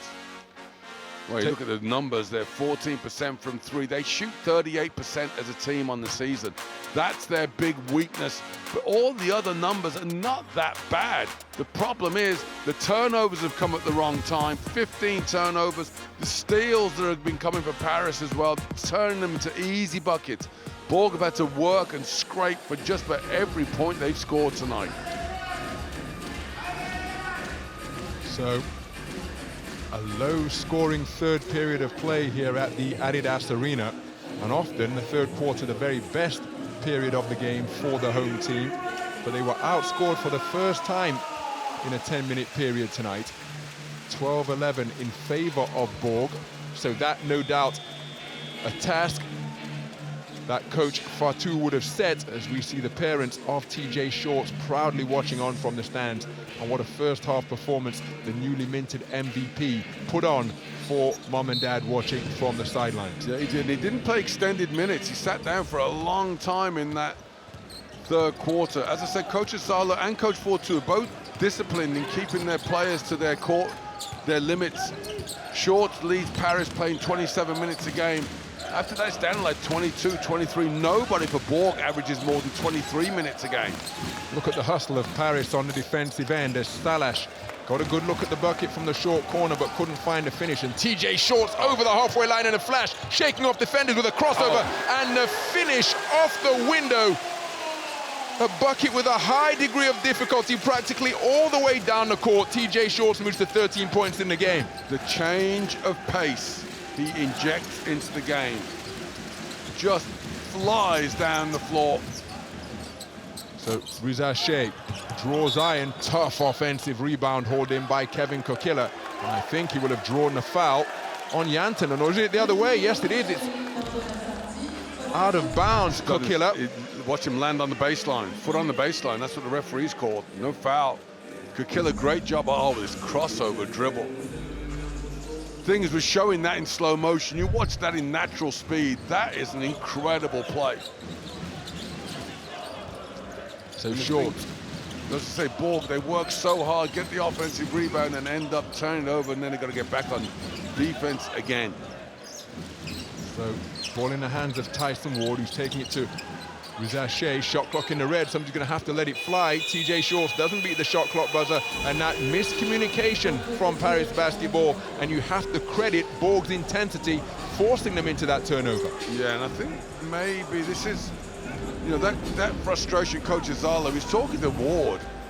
And the Tyson Ward has gone from a prime time, almost all EuroCup player to a bit of a bit performer. Tonight he's completely off the boil.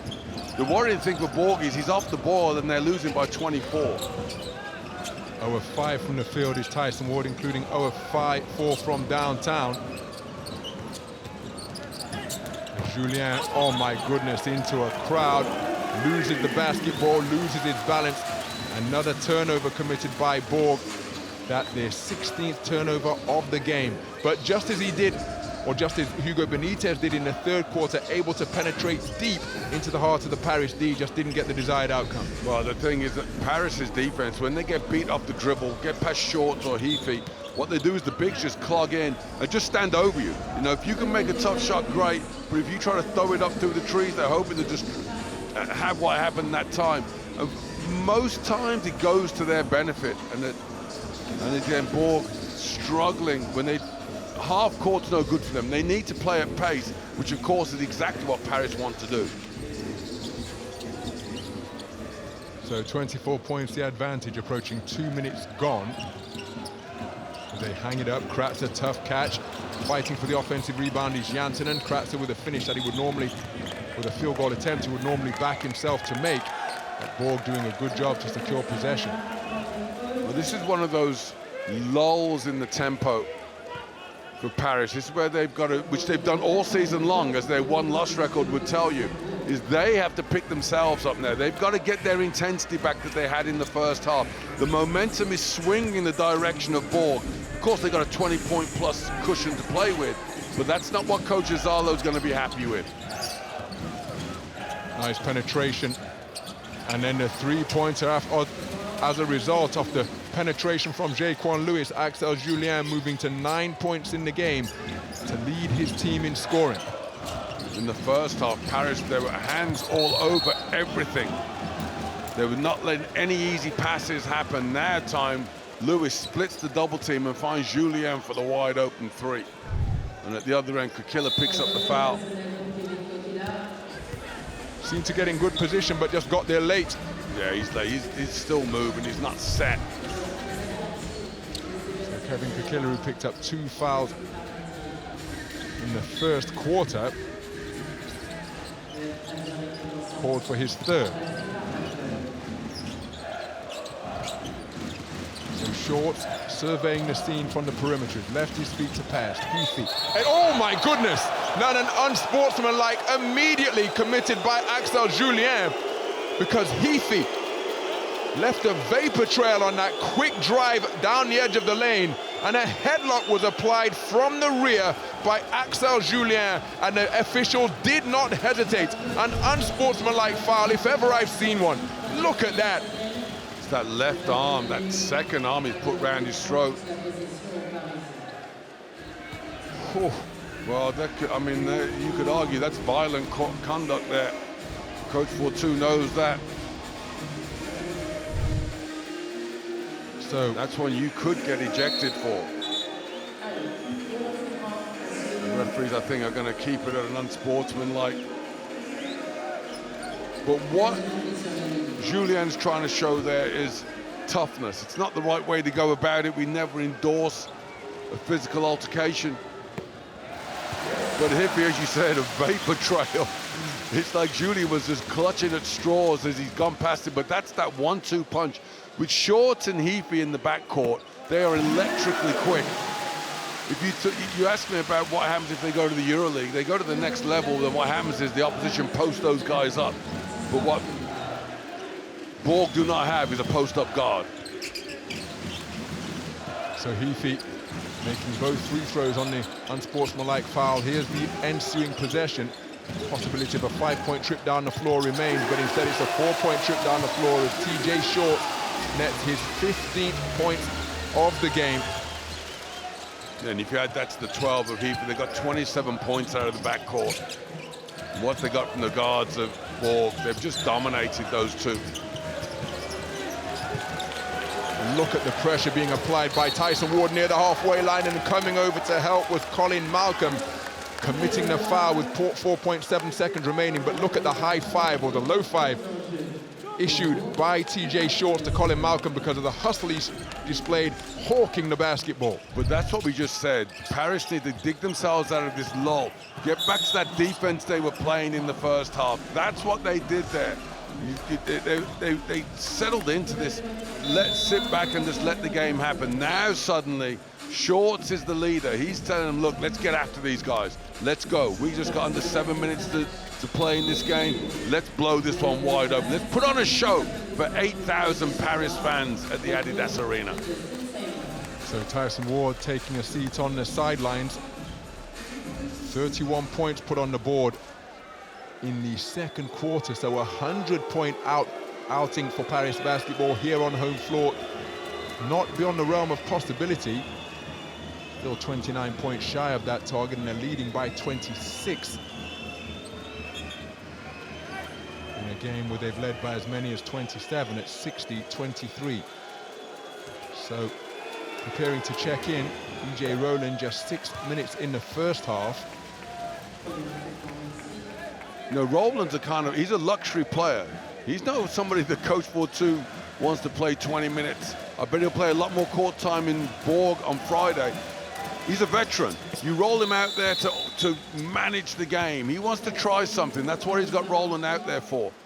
You mentioned Ward sitting down there. Ward, 0 points. He's averaging 12 points a game, 4 fouls. He's completely out of sorts in a game that they've dominated.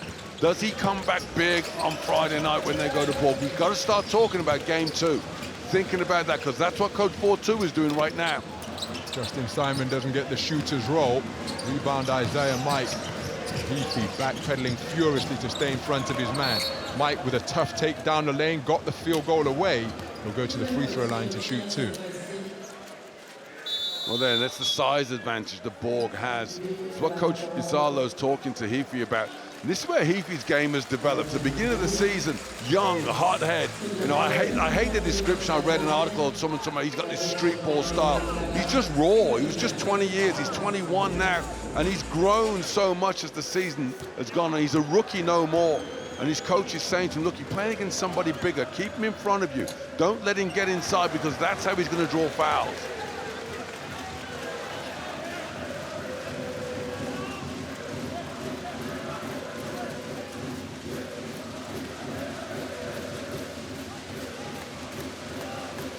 Well, the Paris fans performing the pogo here at the Adidas Arena. Celebrations getting underway now. They've provided terrific support from the opening tip right up until the present moment, because their team have been imperious all game long. There's a wicked rejection on the inside by Kevin Kokila to deny the interior field goal attempt from Paris Basketball. Here comes Kokila, but he's dispossessed by Mehdy and Ngouama. Blazing speed, but then he's lost the ball to Risacher. Bit of a keystone passage of play here in the third quarter. Three-pointer off the mark from Isiaha Mike. Isiaha Mike now 0 of 6 from downtown. Yeah, that's another one. Averaging double figures, leading scorer for Bourg, just 5 points tonight. Defensively, overall, Bourg have been pretty good. If you look at where they are now, they're certainly going to on track to keep Paris under 90 points, which is something very few teams have done to them this season. The secret to beating Paris is keeping them in the 60s. Besiktas, who took care of them, beat them 68-63. You hold them down defensively, but you've got to score the basketball. And Bourg have not been able to do that with any sort of consistency tonight. And to your point, Martin, the second half defensive performance by Bourg, as Jaquan Lewis, high-arcing three is off the mark, pushed out of bounds by Kessens. It will remain Bourg possession. But to your point, Martin, Bourg holding Paris to just 11 third quarter points, and it's 6-6 in the fourth quarter so far, approaching the midpoint. And that's what produced this type of defensive intensity in the first half. It could be an entirely different type of encounter as the ball comes off the foot. Well, this is what Coach Fortu is looking to build on. You have to remember, it's a 3-game series, best of 3. There's no points difference. Win 2, you're the champion. So Bourg are trying to learn. They figure that they've taken the biggest shot that Paris have got to offer. They say, well, Paris can't be any better than what they've already done. I think Paris could improve. Oh my goodness, what a finish by the newly minted EuroCup rising star. Catching an alley-oop and crushing it in a crowd. EJ Rowland hooking up Zaccharie Risacher, who rose up high and punched it directly onto the head of Justin Simon. Well, I said that they keep EJ Rowland for special situations. Let's get the play of the game out of that one then. That just shows what kind of a special talent Zaccharie Risacher is. You know, of course, he played with Asvel Villeban in the EuroLeague last season, came to Bourg to get more court time, and he's certainly stepped up, rising star of the EuroCup. Certainly the most spectacular alley-oop slam we've seen tonight. So just beyond the midpoint of the fourth quarter, a lead that was as large as 27 in the third, at 60-33, as large as 26 here in the fourth. But currently, it is Bourg who have all the momentum as they have put together a run of 6 points without reply. That is how they're edging this period. If they could get it back down to 15, a dozen, approaching crunch time, it would make things interesting to say the least. I hope we get to hear from Coach Zalo. Now we've gone to Coach Fortu.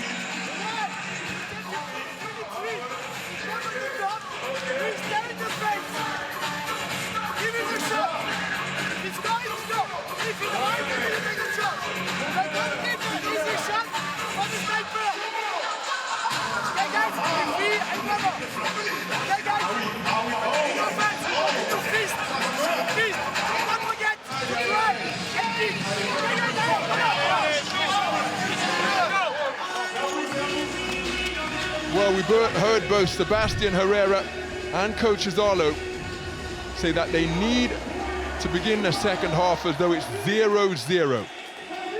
But Bourg have really done a good job dialing up the intensity, and dare I say it, Paris, for part of the earlier part of this second half, have played as though they have had a big lead. Their intensity dropped, they've got themselves back into it, but Bourg really competing and scrapping to make the scoreline more respectable and win those small targets that have been set by the coaching staff. Yeah, saying we're going to do a 0-0 when you're up by 20 is easier said than done. It's hard to get away from the psychology of that. But credit Bourg for digging deep and playing tough defensively. Paris, well, they've taken a punch on the chin themselves. They've got away from what got them the lead. Defensively, they've been okay still, but offensively, they've just lost track of what was getting them easy points now. The zone defense is starting to have an effect on them too. So, push shot from the high post off the mark. Paris in the penalty. Bourg have shot terrifically from the free throw line, so if they continue to attack the lane, that can stop the clock. And they're currently 9 of 11 from the stripe, but that is not going to help their cause. Turnover is the result on a backcourt violation. Yeah, that communication again, the veteran Roland, he's penetrating to the middle, and Lewis has dragged too far over, so the outlet pass, he's taken the angle away. So Roland's now trying to pass directly behind him. Really difficult pass to make. So Ngouama down to the dots. Heafy, feet step, 3-pointer 5, but it's short and off left. Risacher with the rebound, and we've got a whistle on the play. Well, the shooting of Paris has gone ice cold. 8 of 25 now on 3-point shooting. They're not nailing buckets. The ones that were falling in the first half, Herrera's even missed. That's how bad it's been. So now they're in a bit of a dogfight defensively, but as I say, they've got this 20-point cushion, so it's not that easy for them to just really just pick up the pace. And the thing is the fouls, you see their defense has gone softer. How do you know that? Because they're in the bonus. They've committed fouls. That's because they're not moving their feet as well. Maybe a little bit of fatigue involved, but certainly overconfidence.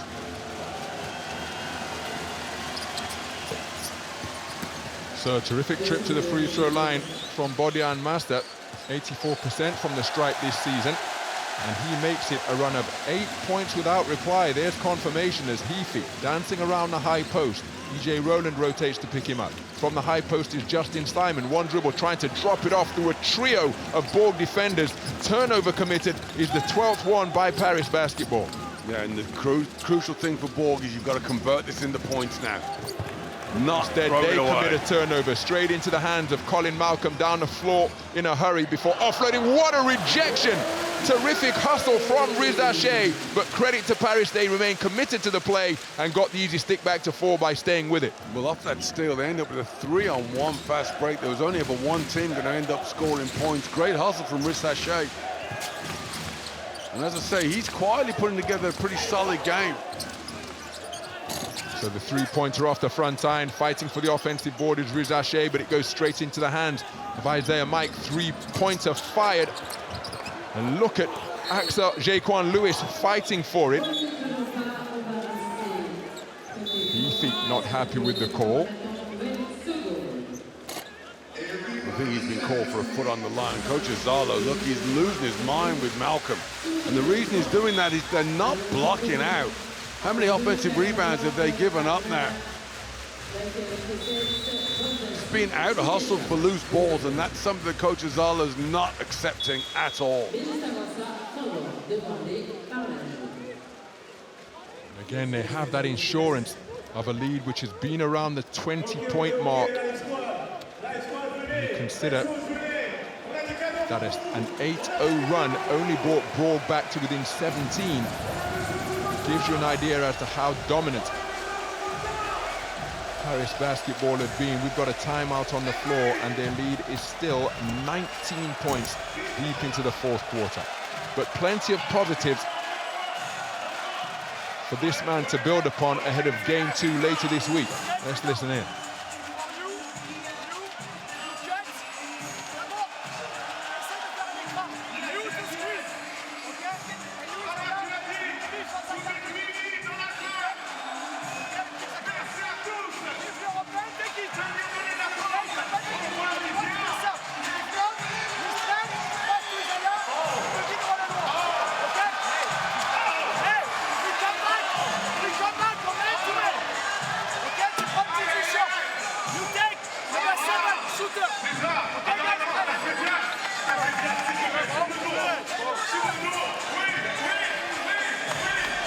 Coach Fortu, Ron, has definitely got an attitude that this team is going to build something here. It may be too late to save this game, but he's trying to get that momentum. He's trying to get the belief into his players. You've got a lot of young kids out there as well. Risacher, just 19 years of age. You know, you want him to go, you don't want to bruise his ego, whereas Coach Zalo, he's got veterans, he's got guys who've played with him for a bunch of time, and he's laying into them. He needs them to step up. So, DJ Rowland with the behind-the-back feed. Off the front time with the 3-ball. On the inside is Isiaha Mike, and he has committed a foul when battling for that offensive board. The brute force and sheer size of Leon Kratzer is something that Bourg cannot overcome. They have not got that size that's so crucial at the upper echelons of basketball in the European continent. Well, much like heavyweights and super heavyweights in the sport of boxing, oftentimes when they're this big, as he goes glass to make the free throw. My goodness. Did he blow a kiss and that left his hand?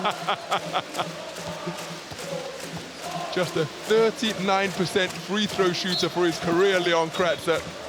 But as Martin's been pointing out, when you're that big, touch can often be a problem. And that's certainly the case for Kratzer from 15 feet away. But as I was saying, the biggest boxers in boxing in the Olympic code don't weigh in.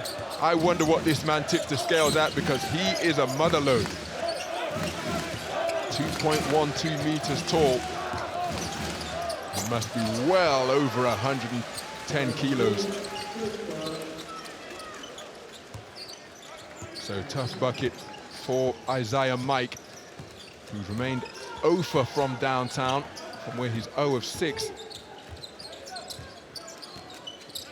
But again, thus far, Paris with just 9 fourth-quarter points on the board. Count was an offensive foul. Yeah, illegal screen they've called there.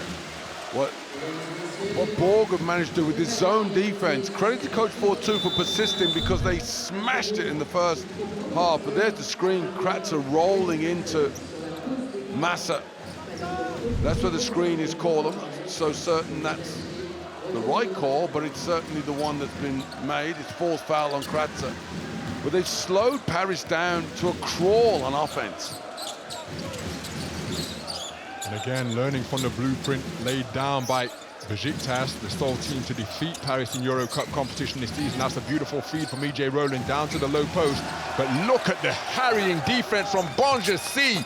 3-pointer fired, both players ending up on the floor in the corner, as Isiaha Mike laying another brick from long range.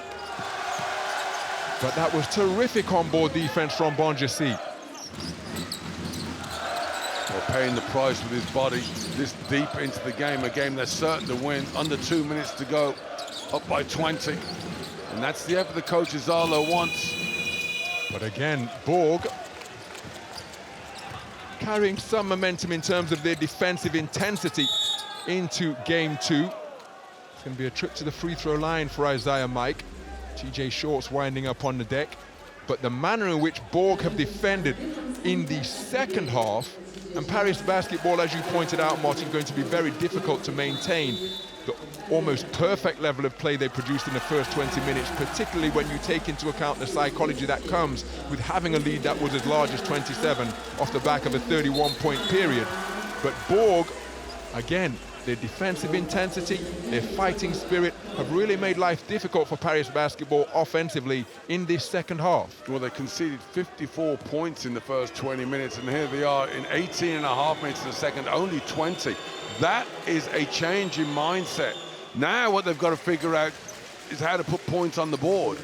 So as I said, they're going to leave here 1-0 down with 2 games to play. They've got to win the next game, and then they'll come back to Paris next Tuesday. No aggregate involved across this 3-game series. And so, that perfect trip to the free throw line. Yeah, Coach 4-2 is pleased with the way they've bounced back in the second half. You're going to hear him say that in his post-game comments. They've slowed Paris down. Paris, remember in the first half, they were getting the ball and they were off and running. No fast breaks to speak of at all here in the second half. So Heafy dancing with the dribble at the half-court logo. Bryce Brown picks him up. Heafy pull up Jay from the high post off the front iron. Tough rebound, Isiaha Mike.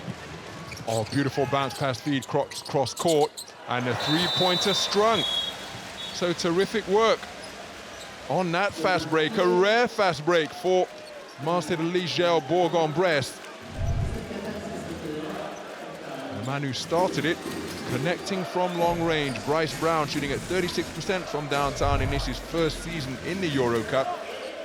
And if you hadn't seen the first half on home court, this a surprising scoreline because Paris had been held so far below their season average, but it's anything but a blowout.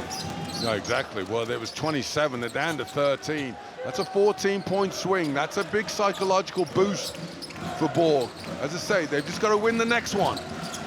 So Ngouama driving and will draw the foul against Bodian Massa.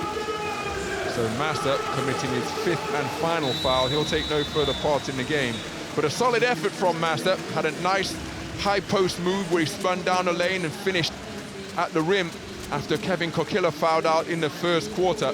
Grabbed 5 rebounds and was a disruptive presence in the paint for the visiting team. Certainly did. His contribution and his reputation no harm off the bench tonight. Massa. And he's certainly been a big part of this fourth quarter performance. The second half performance. Coach Isiaha's got plenty to think about. What he's got to do now is he's got to get Paris back up to that level that they matched in the first half. They've dropped off the face of the cliff here in the third and fourth quarter. Bourg will just want to take momentum back home and say, okay, let's go to the Equinox and see how things work out. And they've very much done that because those free throws as Heafy picks off the pass from the perimeter. Heafy pocketing that steal, his first of the game. But that a brief cameo of the type of flashing, ferocious defense that Paris Basketball were producing in the first half. But those free throws made from Mehdy and Ngouama just the 11th points in the game in the fourth quarter for Paris Basketball. That equals their third quarter output. And again, we have to underline they put 31 second quarter points on the board. That's where they have won this game because Bourg have really battled with determination and intensity in the second half. Yeah, big contributions from Bourg. And Heafy, that's his only 10 points at halftime, 3 points in the second, just 1 point here in the fourth quarter. And Paris now, of course, they're just seeing this game out, 26 seconds left, so we're not going to really judge too much on what happens in these final seconds of this game. But Bourg have certainly got what they came for. Not the victory, but they've got something to build on. And that man there, a master point guard in his time, has he got some wrinkles? We expect to see that zone defense on Friday, that's for sure. Certainly had success with that against Paris. But equally, what does Coach Isiaha have? Didn't play shorts very much in the second half. Instead, a lot of Ngouama, a lot of Heafy. So we're going to head to Bourg, just north of Lyon, later in the week, where Mincidelice JL Bourg on Bresse are 8-1 on home floor. So closing seconds of this one. Bourg look to make the scoreline a little more respectable. The layup on the reverse goes for Bryce Brown. But the opening game of this 3-game BKT EuroCup final series has been taken by Paris Basketball. And they won this fixture in the first half where they were absolutely sensational, blanketing Bourg with a suffocating defensive effort while they put points on the board in a hurry. 31 second quarter points in a second half where they led by as many as 27 at 60-33. But then in quarters 3 and 4, Mincidelice JL Bourg on Bresse battling back, holding Paris Basketball to just 23 points total in the second half, while they ended the fourth quarter when the game was in the result was in the book. Admittedly, they scored 21 fourth quarter points. So at the end of the opening game of this best-of-3 series in the BKT EuroCup final, it is Paris Basketball who defend home court to take the opener by a final score of 77-64.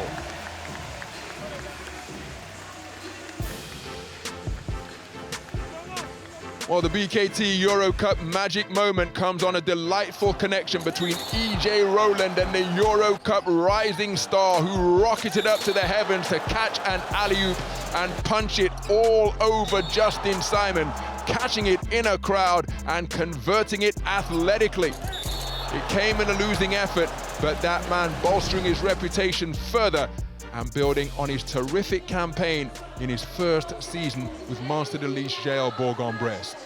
Zaccharie Risacher with the BKT EuroCup magic moment.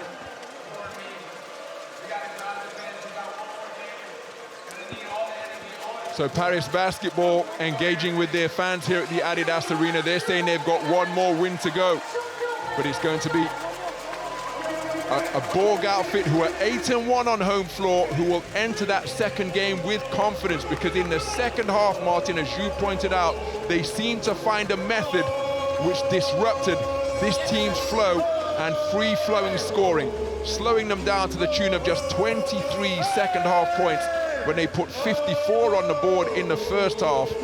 So Bourg, they'll lick their wounds, they'll recover, and they will try to build on the momentum that they established in quarters 3 and 4. So Bourg, when they go home, all they try to do is keep it close in the first half. Match Paris shot for shot and have confidence that you can turn things around in the second half with your defense and rugged play. As we look at the numbers and that three-point shooting, remember, Bourg shoot at a terrific clip from downtown.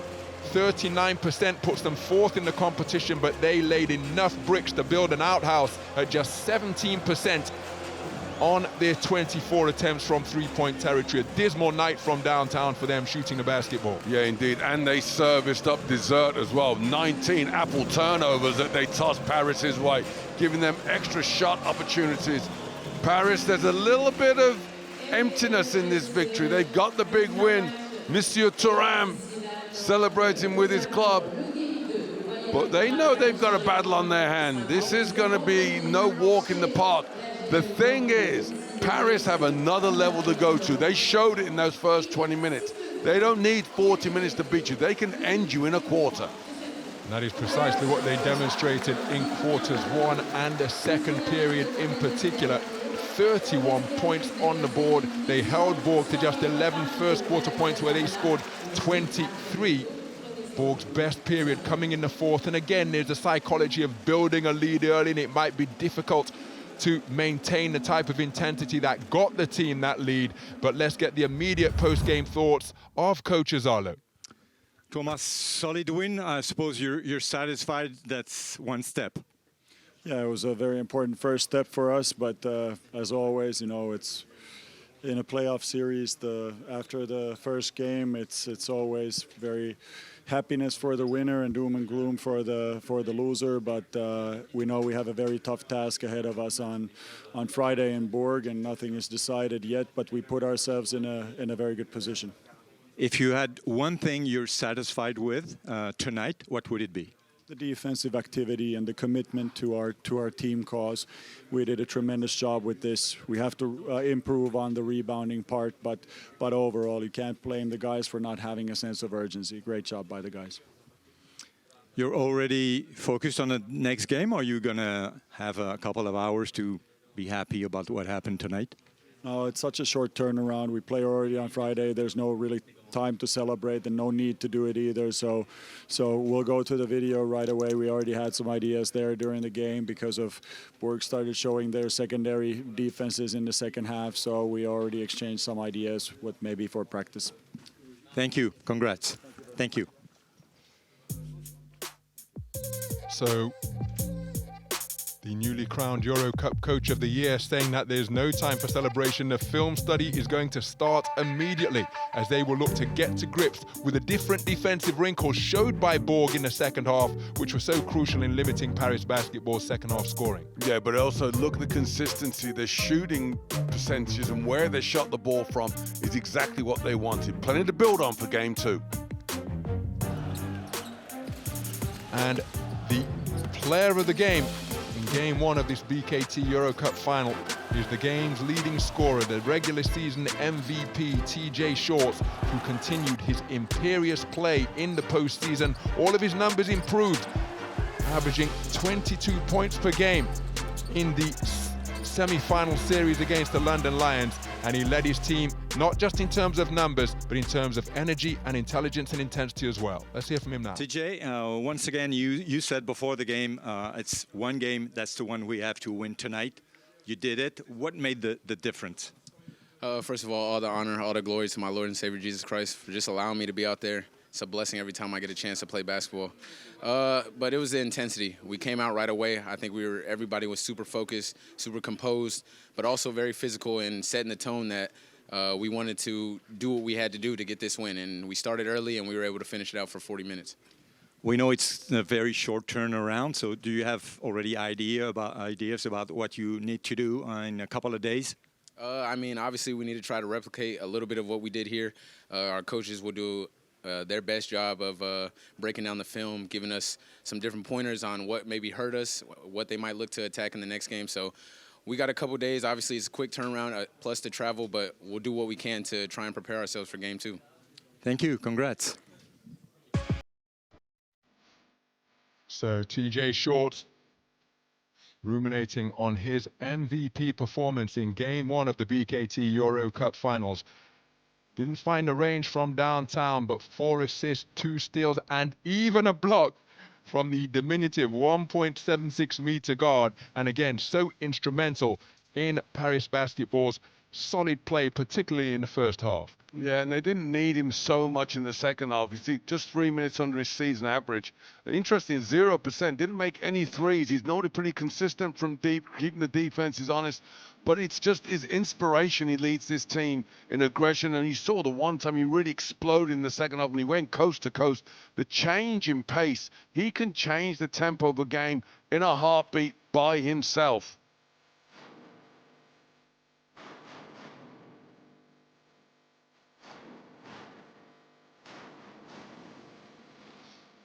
Well, let's hear from the coach of Bourg. Here's Freddie Fortu. Coach, it was a very tough battle tonight. What was missing for you guys? A lot of things, especially on the first half. We didn't play real basketball, and we play like they want. So I'm disappointed after this game, but the lead 1-0. The second game will be at home. It will be different, I hope.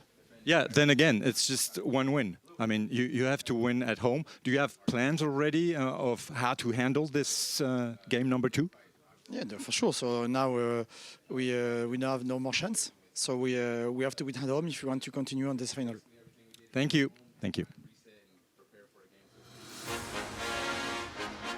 Well, a look at the numbers from Bourg and Martin. Their difficulties from downtown at the root of their offensive woes tonight. Yeah, you're not going to beat a team like Paris scoring 64 points. You did a terrific job. They achieved their goal defensively, but on offense, they were just not at the party.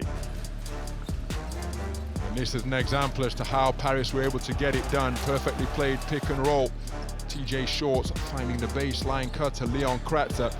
Isiaha Mike had a really difficult time offensively tonight. 0 of 7 from three-point territory, 9 points in the game. Paris Basketball in the first half, they were simply electrifying. Yeah, they attacked the basket. They attacked the basketball as well. The steals that they got, 10 steals they got out of those 19 turnovers they forced. And when they attacked in the open court, they were outstanding. What Bourg are looking to do is to use that zone defense to slow down the Paris freight train on offense. And they've got to take care of the basketball. Meanwhile, Paris got some shooting woes of their own. They need to pick up and maintain intensity for 40 minutes. 20 minutes will not do it on the road in Bourg.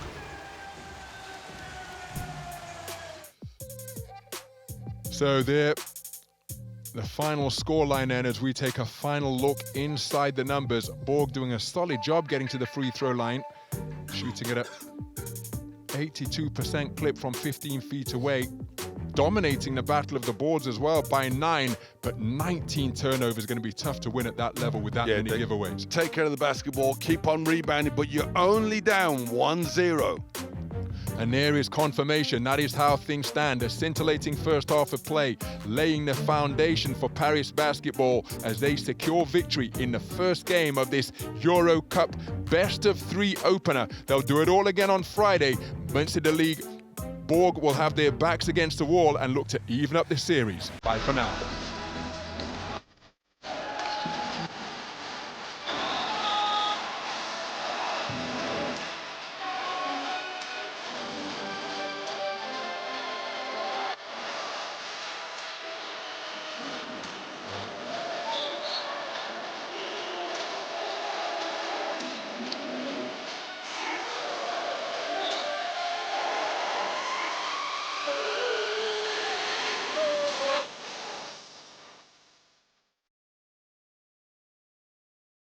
BKT EuroCup in association with